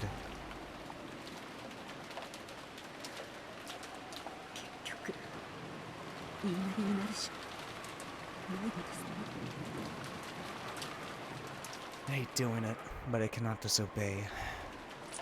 I undid those two precious locks, went into the dimly lit closet filled with the smell of old wood, and managed to close the door from the inside. Pitch black. It reminded me of when I was young, when I used to hide somewhere and then surprise my mother. But that peaceful recollection wasn't enough to kill off my anxiety.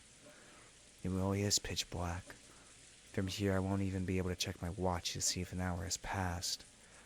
I'll probably need to open the door a crack every once in a while to let enough light for my watch. For now, I'll crouch down here. I thought about clutching my knees, but it hurt my back when I tried. I'm not as young as I used to be. Even though I was made to sit on the floor holding my knees in every PE class as a grade schooler, I now had to struggle just to sit down. Just crouching down here for an hour will probably hurt a lot.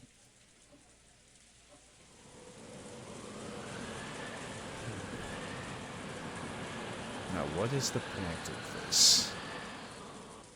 Or maybe there is no point. I can't believe I'll be hiding in the darkness for a full hour with nothing to hear except the wind and rain. Ironically, Natsui had made Jessica do the exact same thing in the past. She had done it when Jessica was a little girl, to scold her for her persistent bad habits and teach her a lesson. She thought that making Jessica stay put in the darkness would sprout a desire to reflect on her mistakes. And that, this way she would understand what she had done wrong. It almost feels like I'm being made to do the same thing. If that's the true purpose of this hide and seek.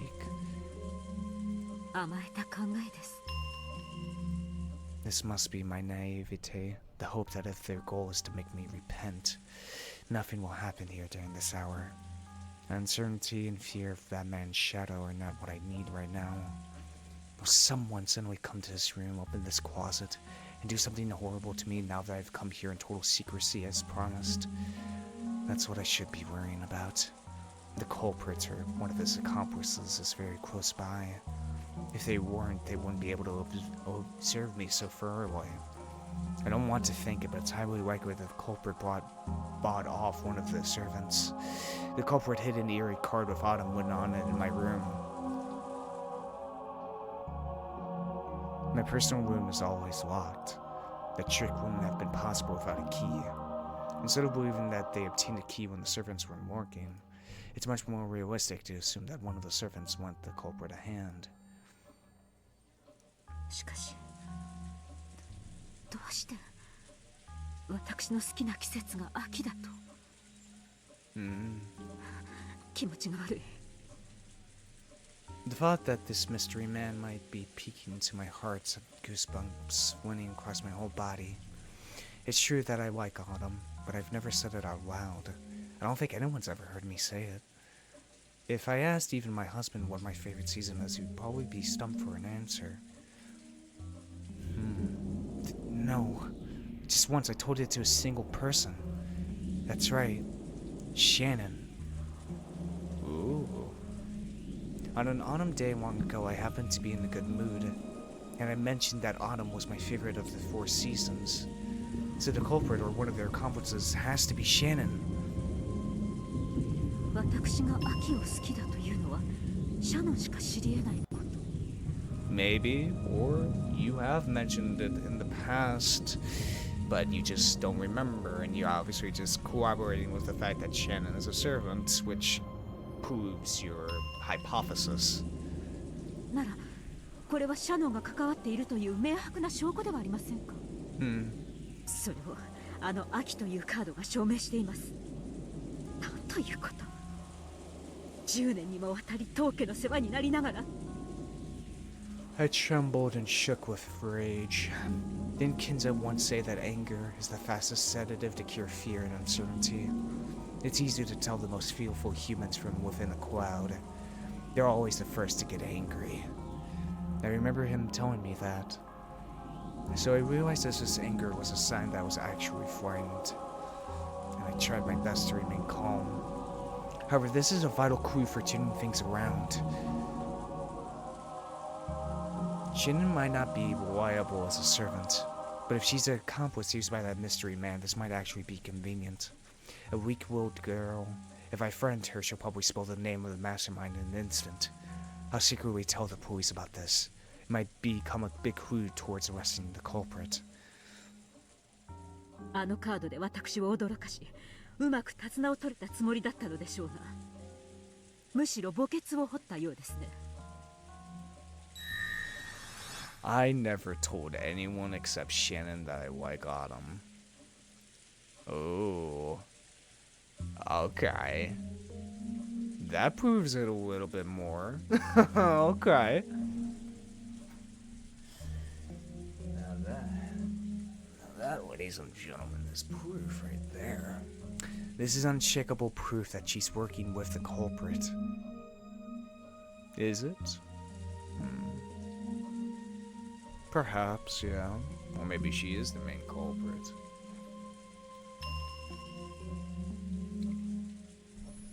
Though I once thought this time in the closet would crush me with uncertainty and uneasiness, it actually given me the start of a counterattack.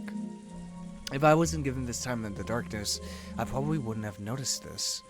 I'm almost grateful to the culprit for making up this foolish game. My mood brightened. Maybe that was their aim. Maybe there's not going to be a murder. Maybe the culprit intentionally did this. As I said before, my current theory on what the culprit wants, the reason why they're doing all these murders if they don't care about the epitaph or the money, is they take pleasure within playing the game. They don't take pleasure in the murders themselves, but they like the end result of it. Game, you know. They simply do the murder in order to get to the game they want to play. You know? Like, it's the kind of, like, the ends justify the means sort of ideology. I still can't guarantee that my husband is safe, but I'll definitely get him back and force the culprit to face judgment. I clenched my fist tightly and further strengthened my resolve to avoid losing this fight at any cost. Ooh. At that time, I heard the sudden sound of someone trying to force the locked door open. My heart wept. Oh, it's Hideyoshi and Ava. The voice was Hideyoshi's. I heard that quiet voice as though he was talking to himself coming from what was probably the hallway. Apparently I thought it was locked and tried to unlock it, but I ended up locking the unlocked door instead. Once again there was the sound of the lock turning, and now the door opened with a faint sound. Why was Hideyoshi-san in this room? Footsteps that sounded like his came in, and there was the sound of him closing and locking the door behind him. Then came what seemed to be the sound of him setting the chain. Oh, it's only him. Don't tell me. Hideyoshi-san is the mastermind? Or else an accomplice? Is he planning to do something to me in this room? It would take some time to unlock the door from the side. I'd much less remove the chain. If Hideyoshi-san doesn't intend to let me escape from here, he won't give me enough time to undo the chain. In that case, if he opens the closet door and sees me crouching here pathetically, so what kind of feast will hear some words will he say? I don't want to be found, I don't want to be found. Beg of you, pass right on by the closet door. Please keep going into the center of the room. My head was filled with throbbing sound that felt like it was about to explode. I almost missed hearing his noisy footsteps. So when I heard a clunking sound coming from the center of the room, I finally realized that he passed by the closet. I was deeply relieved. He's going to go take a shower. 念のためや。どうせこの天気じゃ夜と変わらんわ。 Just in case. As he whispered, he did something that made a clunking sound. He was probably closing the shutters on the windows. Just in case. In case I try to escape out the window? No, that can't be it. That's right. When I left the parlor, everyone was talking about possibly taking a break.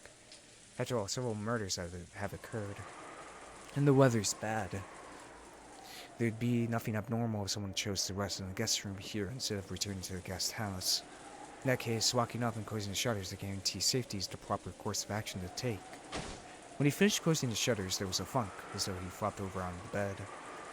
It was surprising how much of the situation could be grasped just by the sound. What's going on here? Did the man from 19 years ago point all this out to put me in the same room as Hideyoshi-san? No, that probably isn't true. He probably planned on me hiding here, but Hideyoshi-san coming to take a rest here must have been outside the scope of his plan. Thinking about it that way, having him in the room might be odd, but it also might guarantee my own safety. Unlike his wife, Hideyoshi-san is the kind of person I can talk to. If Eva-san comes, things will probably get complicated. Maybe I should slip out of the closet now while he's still alone. Reveal everything to just him and ask for help. Oh no! 7 murders have just occurred. Him popping out of a closet. That's in a locked room. It's not the greatest image. But if I do that, my husband might be killed. And until my husband is released, I shouldn't do anything rash. Should I go out and talk or hide in here? Moaning from my headache and biting my lower lip, and resisted the urge to crawl out of here. Even if I talk with Hideyoshi-san, I don't know where my husband is being held. I'm sure the traitor who's observing me is nearby. Just talking to him won't solve anything. I suspect that Chen is the traitor, but that's no proof that Goda and the others aren't. It's all useless. I guess leaving here and confessing is too dangerous after all. Eventually I heard a strange, sobbing voice. Whose voice was it? I strained my ears trying to hear that strange voice. I was shocked to discover that it was Hideyoshi weeping. Probably over George. Hideyoshi, who had lost his only son, was finally able to shed tears and cry now that he was all alone like this. Thinking that he needed to support Ava in his distress, he acted as though he alone was standing firm. However, he has as good as right to cry as anyone. Now that he's found a place where no one can see his tears, he finally let himself do it. And I've lost my daughter. I haven't seen her corpse with my own eyes, so it still doesn't really feel like she's dead. But if the one who carried her off was the culprit, and he had some repulsive motive for doing it, just thinking about it makes me feel as though my chest will tear itself apart. The reason I'm hiding in here now is that I'm thinking more about my still living husband than my dead daughter. But if I were given the chance, I'd be wailing at the top of my lungs too. However, I still cannot let myself do that. It isn't because the man from 19 years ago told me to hide. It's because I'm the final head of the Umineko family. It's been completely overshadowed by the recent uproar, but last night, Badaro-kun found the hidden gold and even gained the head's ring from that mysterious envelope. At the very, very end, when it's all over, I probably won't be able to prevent his ascension as the head. And when everything regarding the distribution of the inheritance is revealed, the Umineko family honor and glory passed down from father will plummet to the earth. So I am the final head. Badaro-kun will probably inherit the remaining wealth of the Umineko family. However, its history and honor will all end with my generation. Therefore, I am the final head. I must not cry. Not yet. Until I get my husband back and avenge my daughter, I will not be allowed to shed tears. In the closet, I sternly hung my head as I listened to Hideyoshi-san's sobs. Jesus. God damn it. Why did that actually, like, startle me? What the fuck? Holy shit. I have to say, it's probably because it cuts the music so goddamn suddenly like that, it gets me. I think that's what it is. It's because the music in the middle of its track, it just gets cut off like, just like that. It fucks with me. Like, oh my god. Ugh. Jesus. God. Jeez. Oh my god. Huh? My heart wept. I heard a sound that must have been Hideyoshi-san, who had probably been lying prostrate on the bed, bounding to his feet. Did he notice me? Cool. Oh, it's someone else. How did you get in here?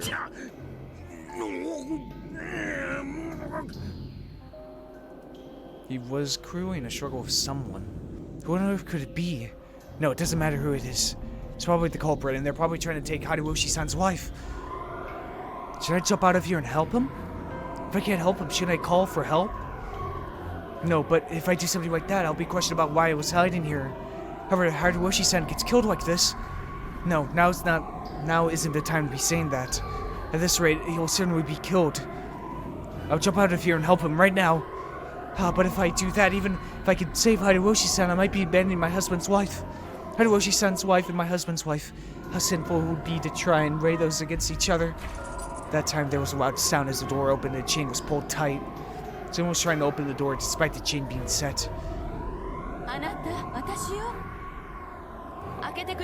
Oh shit.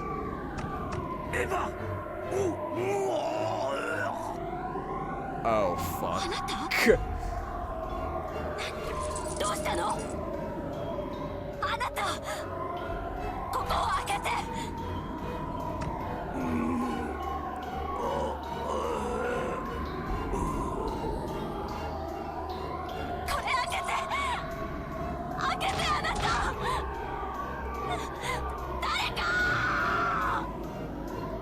She opened and closed the door over and over again with all of her might, but of course she couldn't snap the chain. Ava-san called for help in a loud voice and raced through the hallway. By this time, the room had settled back into silence, and that earlier sense of Hideyoshi being in a noisy struggle had disappeared completely. What's going on here? So right now, I'm in the same room as the murderer who killed Hideyoshi-san? In that case, the culprit should try to escape from the room as soon as possible, so why are they hiding in here? I haven't heard anything. Nothing that might have been the culprit who attacked Hideyoshi-san washing away. No matter how much I strain my ears, I can't sense anyone in the room. In fact, it's so silent that it makes what happened just a second ago feel like an illusion. In other words, does this mean that the culprit is hiding his breath? Standing just outside this closet, waiting for me to stumble out? I don't even know what I should be scared of anymore. If only I could just melt away into the darkness of this closet. I mustn't remain in this room any longer. I get the feeling I have more to worry about than just my personal safety. But what should I do? I don't even know if it's a good idea to leave this closet. Eventually, the clamor of many rushing footsteps approached. I hold my breath again and melt away into the darkness of the closet.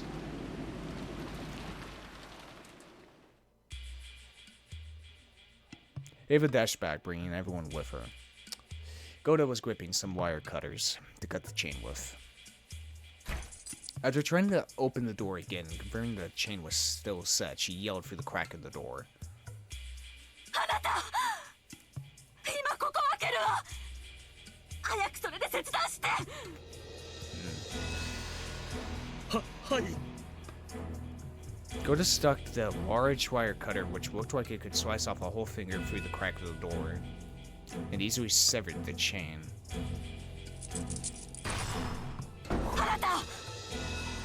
As soon as it was severed, Ava pushed Goda aside and dashed in.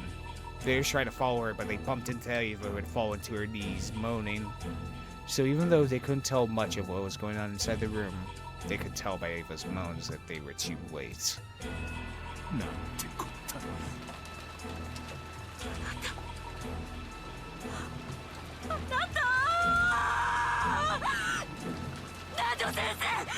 I was just say they actually drew the blinders. 今見ます。嘘だろ。秀吉おじさんが休むって出てって10分かそこいらだってのに。Okay. No, okay, because the door, you would have heard the door being opened. Because my first thing was that... Oh, obviously Hideroshi is dead. Or is he? Because the first thought that came into my mind was that Ava went in with Hideroshi to fake, Hideroshi and her would fake, getting killed or whatever to bring out Natsui, but obviously that isn't the case. お風呂場には誰もいない？はい。 Check the closet. 誰もおりません。なんということでしょう。 God, this will not. Oh, Natsui, you're fucked. You're fucked.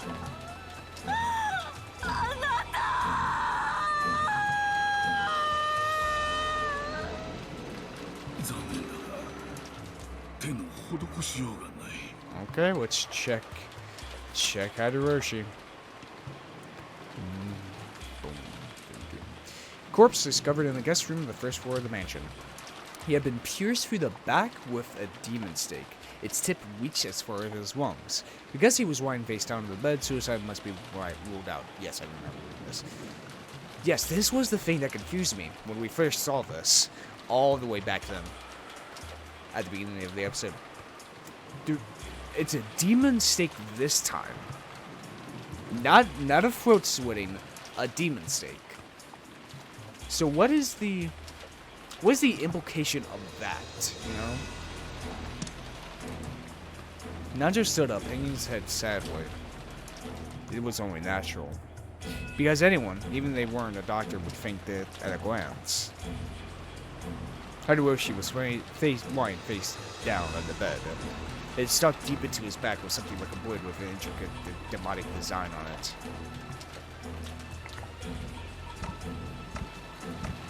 When Ava pulled it out with all of her might, they could tell that it wasn't a blade but some kind of stake.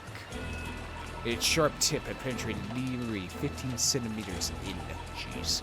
That probably dug deeper into the lungs. If it had been stuck and struck in any harder, the tip might have even pierced all the way through to the surface of his chest.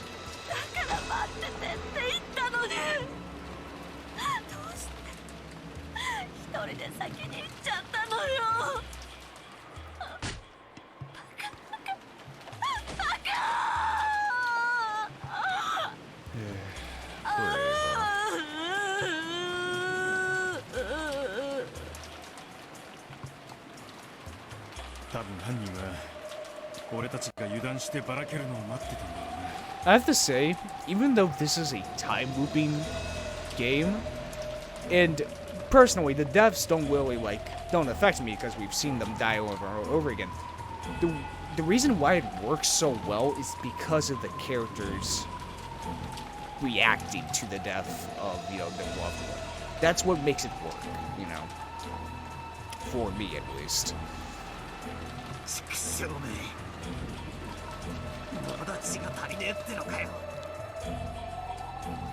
はりこの屋敷のどこかに隠れていて私たちを狙っているのでしょうか。それよりおかしいわ。この部屋は戸締まりが完璧なのに。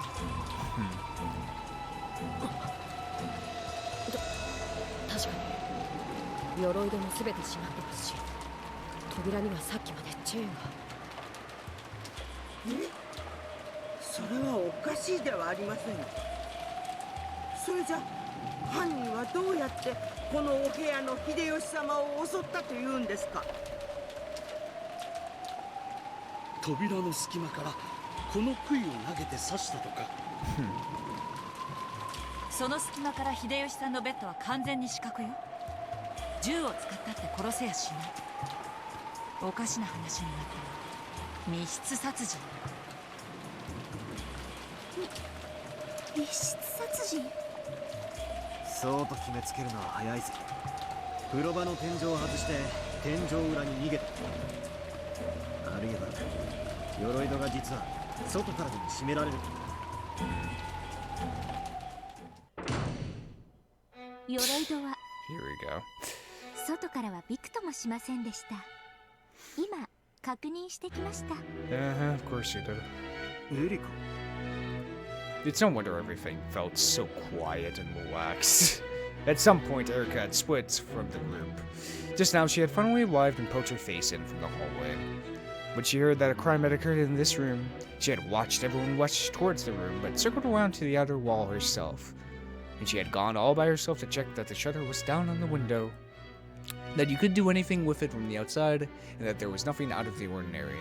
室内を案の定お約束で。 The culprit could have been hiding in the bathroom, because Natsui never checked the bathroom. そういう言い方はねえだろ。 But the question is how they got out. お悔やみ申し上げます。で、室内の状況は？扉にはチェーンがかかっていて、私たちは切断して入った。そして窓には全て鎧戸。しっかり内側から施錠されてる。奥は何を揉めてるんです？ Ava was arguing with Nanjo about something. Apparently she wanted to carry the corpse to the parlor. But Nanjo tried to calm her, saying that they should leave the crime scene as untouched as possible until the police came. ジョージたちの死体はそうしたらどうなったの？犯人にどこかへ持っていかれちゃったのよ。犯人は殺すだけじゃ飽き足らず、遺体にまで何か無体なことをするつもりなのかもしれない。だからダメ。ここへ主人を一人ぼっちで残していくなんて絶対ダメ。 Ava does have a point. After all, the victims before now have all been carried away after we were shown that terrible wounds. エリカちゃん、現場をそのままで保存したいだろう。今回はちょいと折れてもらうぜ。どうぞご勝手に。私にとって興味があるのは金蔵さんの書斎よりはるかにまともな密室が出現したことだけです。死体には興味ありませんので、どうぞご自由になさってください。 Dlanor's expression was cruelly unhappy, but she ignored him completely. 搬出していただいて結構ですよ、死体。あ、それとも私が邪魔ですか？ Erika backed away from the door to open a path. She showed no trace of any sadness for the dead. Their eyes simply blazed with thoughts of this close-to murder that appeared. In any event, the great detective had given her permission. Ava and some others wrapped Hideyoshi up in the sheets, and Yoda and Rudolph carried them out. The sheets were quickly stained red. It was so painful to see that Chin and Kumasawa strip the blanket off the bed to further cover the corpse. ほら、起き上がれ。え、どいてますよ。100枚運ぼう。はい。あなた。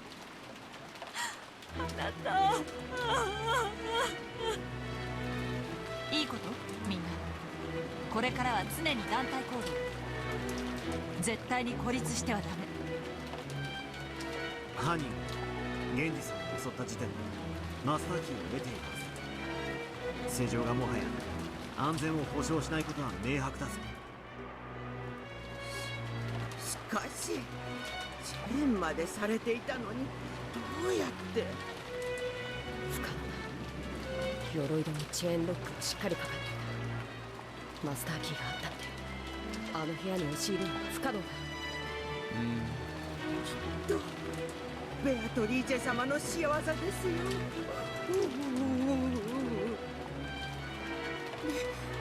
ベアトリーチェ様のはずありません。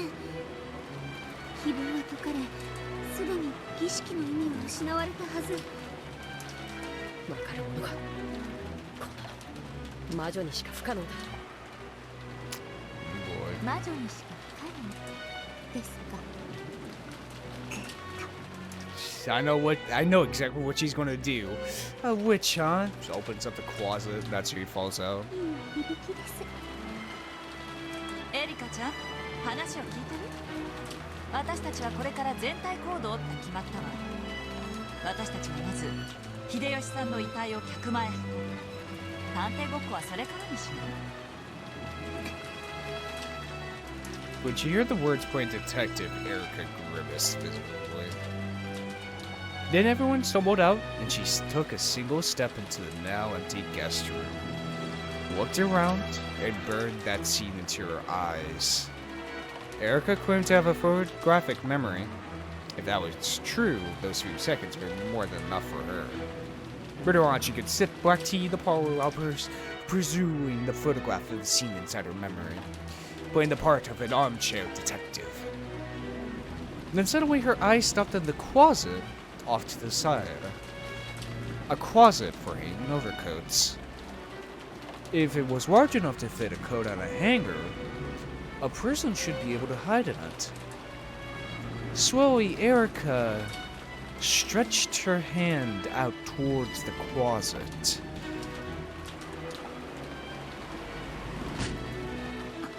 Ooh. Erika's shoulder was grabbed roughly behind. 行くぜ探偵さん。団体行動を乱すなって修学旅行で習わなかったな。私が旅行に行くと必ず人が死ぬってお約束がありまして。ほら、何してやがるガキども。早く来い。 Wherever I go, someone dies. You don't have a fucking 15 novel series, do you, Erika? Huh? You ain't fucking Sherlock Holmes. You ain't Hercule Poirot. You ain't Blanc. I mean, Blanc.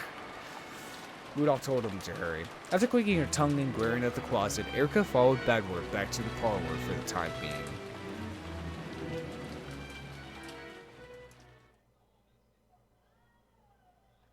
The sound of the footsteps finally faded.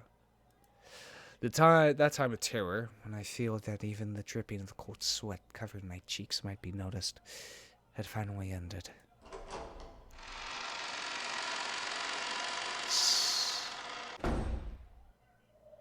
Still doesn't help that the one not accounted for is you, Natsuhi.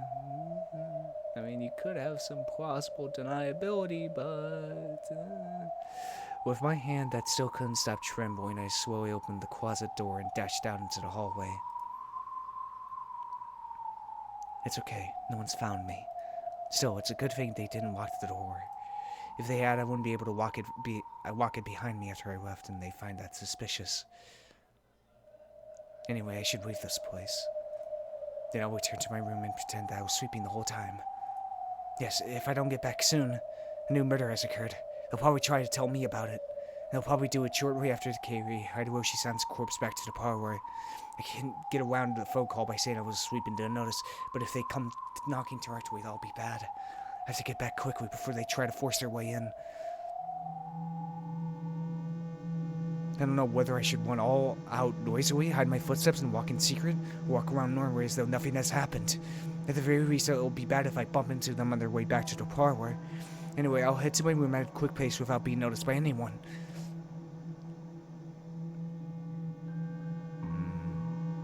I passed through the hallway, to the lobby. If I go up the big staircase in the lobby, my room is just a little bit... Natsushi-san?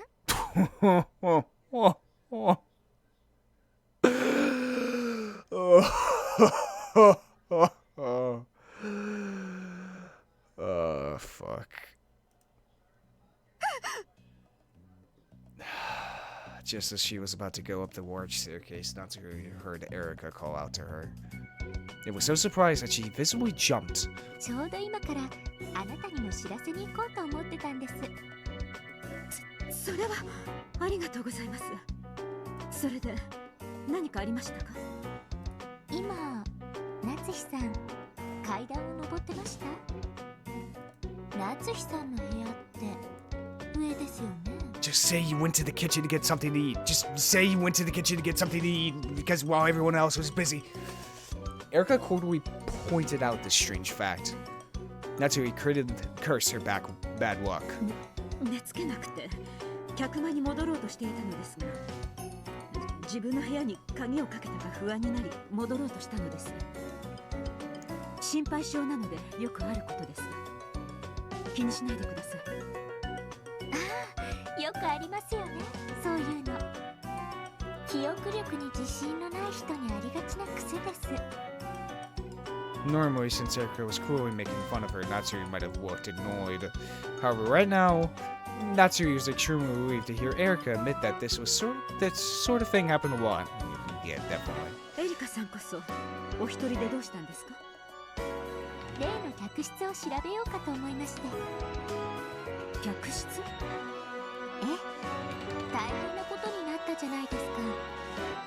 現場検証は私の権利ですので。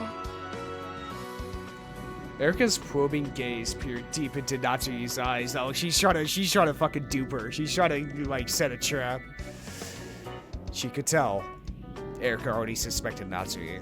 Judging by the subtle nuance in her words, she must be planning to make me slip up and reveal that I know about the crime with Hideyoshi. But I suppose we haven't been told about it yet. Just say, crime? What crime? Did someone else get murdered? Because that's a natural conclusion. That's why he played dumb and asked what had happened again.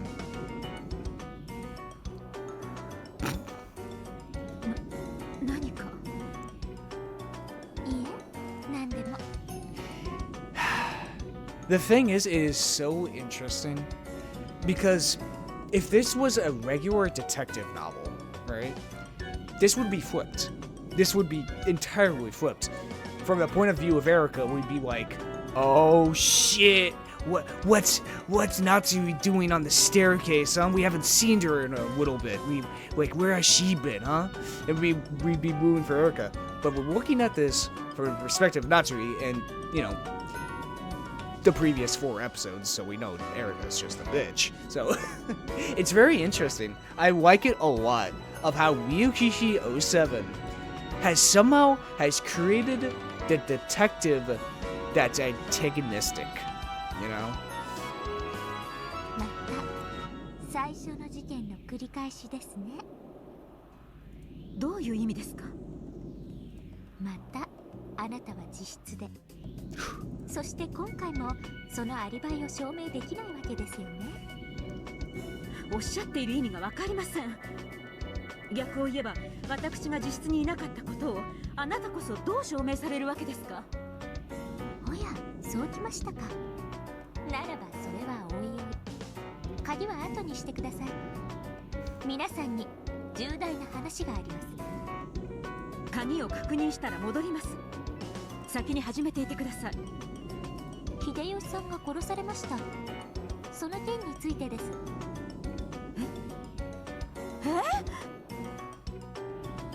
She had planned on using the need to check her lock as an excuse to escape to her room, after which she would have claimed to have a sudden headache and stay in bed the rest of the time. However, now that she had been informed of Hideyoshi's murder, she decided to go. It would be clearly suspicious to postpone that and escape to her room. She was already under suspicion just because she'd been seen heading up the stairs to the second floor. She couldn't afford to do anything else suspicious. Natsui gave up and headed for the parlor as Erika had urged her to do. Here we go, boys. We're finally getting to the beginning of the episode. When she opened the door to the parlor, Ava's sobs poured out, and everyone glanced at Natsui's grave faces.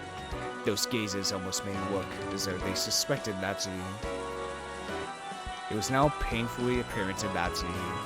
This must have been what that man was after. It was a trap to create a baffling closed-room mystery and try to frame her for it. However, she couldn't have resisted. She couldn't sacrifice her husband's wife. While it's true I hid in the closet, that's all I did. I definitely haven't committed murder. I might be extremely suspicious, but I'm not the culprit. And most importantly, I'm not under suspicion yet. I'll tell the boys everything. I have to do it until then. I'm sure one of the servants is a traitor. Even in a situation like this, if I mention it, my husband being held hostage, the culprit were here might use it as an excuse to kill him. I have to say, if this was a regular novel, just this episode in particular, without the meta stuff, obviously, just the game board itself, it would be a novel about how we see two different perspectives of both the culprit and the detective. Of, throughout the entire book, we're doubting, like, is Natsui telling the truth, or is she lying about all this? Is she merely delusional about all this, or is she telling the truth that there is a 19th man, on the island, It would make a good book. It would make a good book, but in Umineko, it is simply one part of this gigantic picture.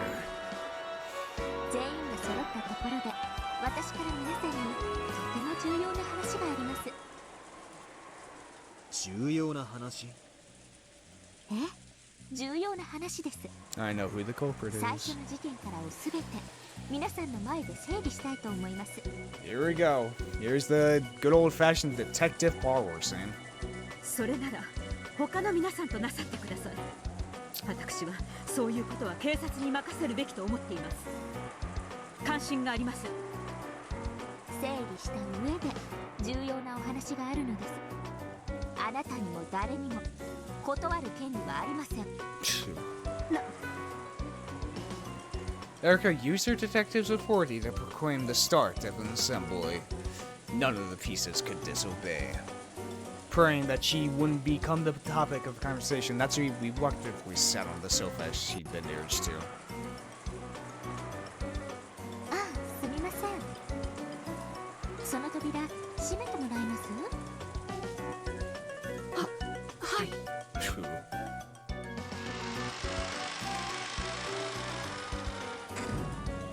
Shannon Cannon closed the door. Since it had been decided a short while ago to lock all doors and windows carefully, Cannon locked it. That lock, which existed to protect the safety of this room, felt like a lock on a prison cell to Natsui, one that would hold her in place to prevent any escape. Natsui still hadn't noticed. Though Erika had gone into the corridor to check the crime scene in Hidoroshi's room, her goal had changed. In other words, from Erika's point of view, the sound of that lock was truly... Erika said that suddenly. Fuck you. Let me finish my narration. Baron Castle said that suddenly. あら早い。何？もう犯人分かっちゃったの？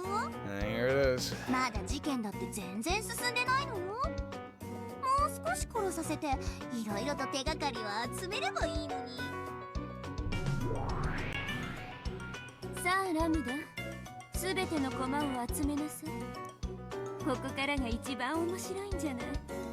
思い切り楽しみましょう。おたぐどうかしらね。お手並み拝見と行くわよ。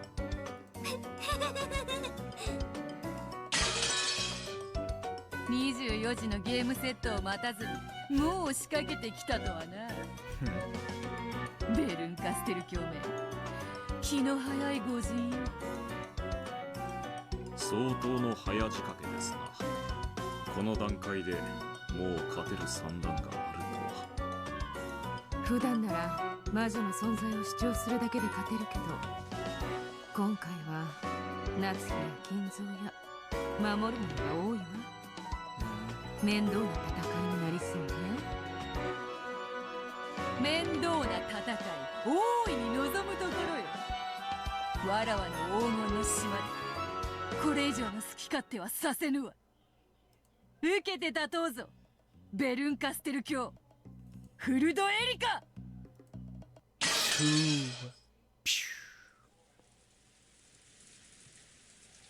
Meanwhile, in the Golden Land, the endless rain continued to fall. Battleware was nowhere to be seen. They would very soon reach the time that Battleware joined in on the 5th game, and control of the pieces would be passed on to Battleware. In other words, he would only be officially added to the game now on this final stage, where Baron Castle had pinpointed the culprit. So, he had left the arbor a short while ago. Now, the only ones in sight were Virgilia, who continued to knit silently, and Bito, who just sat there blankly amidst the smell of her black tea, not even putting the cup to her lips. Virgilia stopped knitting for a moment, and looked out across the vast golden rose garden that extended as far as the eye could see. バトラ君は誰が犯人云々というだけのゲームなら Yeah. もう二度と屈することのない力を身につけたと言えるでしょう。第4のゲームまでであなたは全てのメッセージを彼に伝えています。つまりバトラ君はいつでも全ての真実に気づいても良いということです。 Maybe I have, maybe I haven't. しかし彼には甘えがある。だからこのままゲームを幾百と続けたとしても永遠に解けはしない。まるで青い鳥を探すかのように永遠にさまよい続けるだ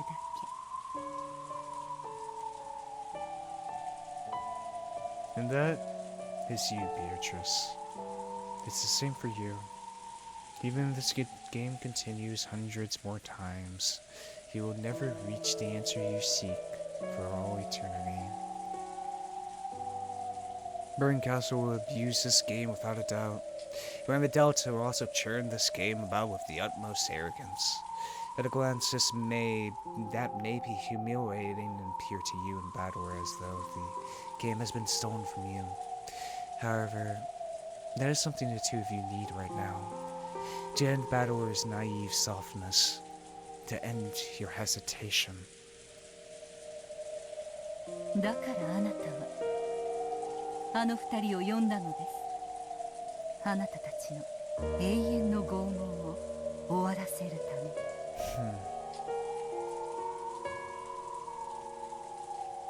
Interesting. あの二人はあなたに勝利か敗北のいずれかを与えるでしょう。 Either way will be an end. しかしそれはいずれであってももはや慈悲に満ちたものです。あなたにももうそれは分かっているはず。 Virtulia faced Vito, whom she had come to adore as a daughter, with cold eyes that she must not have shown often. It was like the gaze of a mother who, instead of scolding, soundly urges their child to recognize their mistake.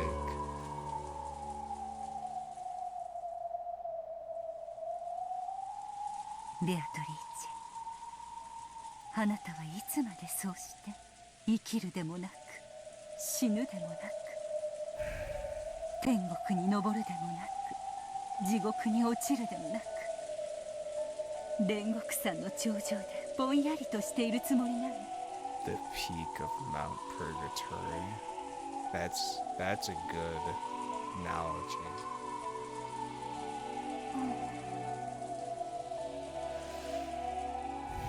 私はワルギリア、彼を煉獄山に案内し頂上のあなたのところまで連れてきました。そしてあなたはベアトリーチェ、彼の手を取って天国へ登らった。彼を抱いて地獄へ落ちるか選ばなくてはならない。 That's right. Dante's Inferno. No. La Paradise, if I remember correctly, is about Dante trying to reunite or trying to see his wife for last time, if I remember correctly. And Virgil being his guide for that.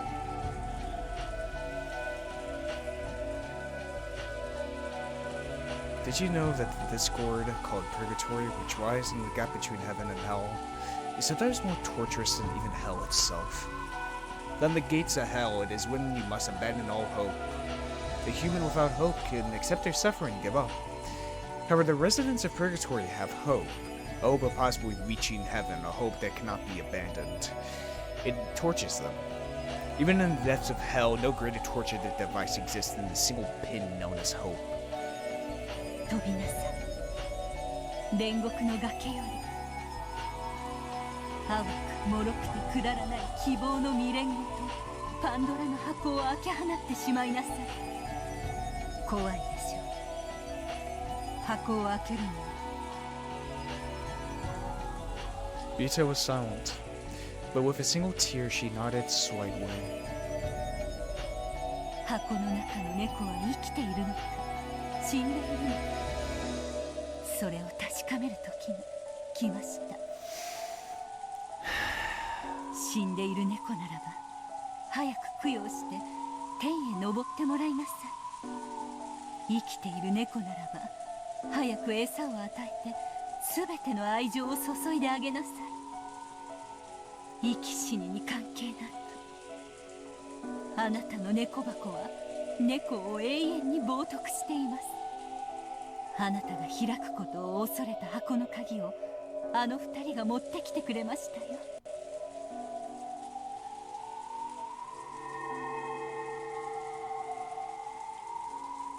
Beatrice, it's time for you to die now. I hope that your heart is stopped by the hands of the person you desire.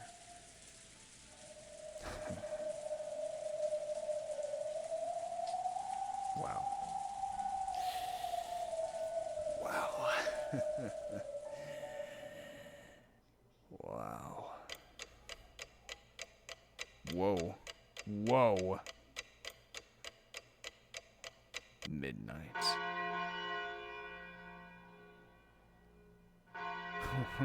The hell happened?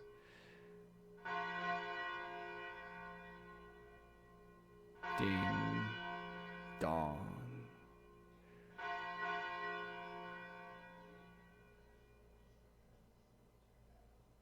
Huh.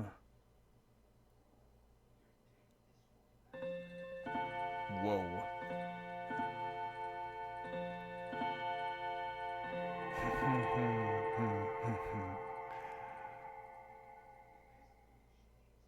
Oh shit. Oh my god. Oh. Oh shit. Oh, I'm sorry guys, but I'm gonna have to leave it off here, but god damn. Oh damn, this fucking track though. No, but I'm gonna end things here. Shit, next episode's gonna be fucking crazy probably. Oh, what is fuck? We're in fucking Castlevania now. Holy shit. Okay, but I do want this time. To figure stuff out. Maybe figure out a way that someone could have knocked on the door. Figure out who the culprit is, besides Natsui. And the Great Court of Illusions. Oh shit. Okay, I gotta stop listening to this track because goddamn, is it good? But yeah, I hope you guys have enjoyed this episode. If you did, hit that subscribe button. If you liked it, hit the like button. Want to tell me something? Put it down in the comments below. Check out Discord server or my Twitter. Check the description below. And yeah, this has been Voidlego. I'll see you guys next time. See ya!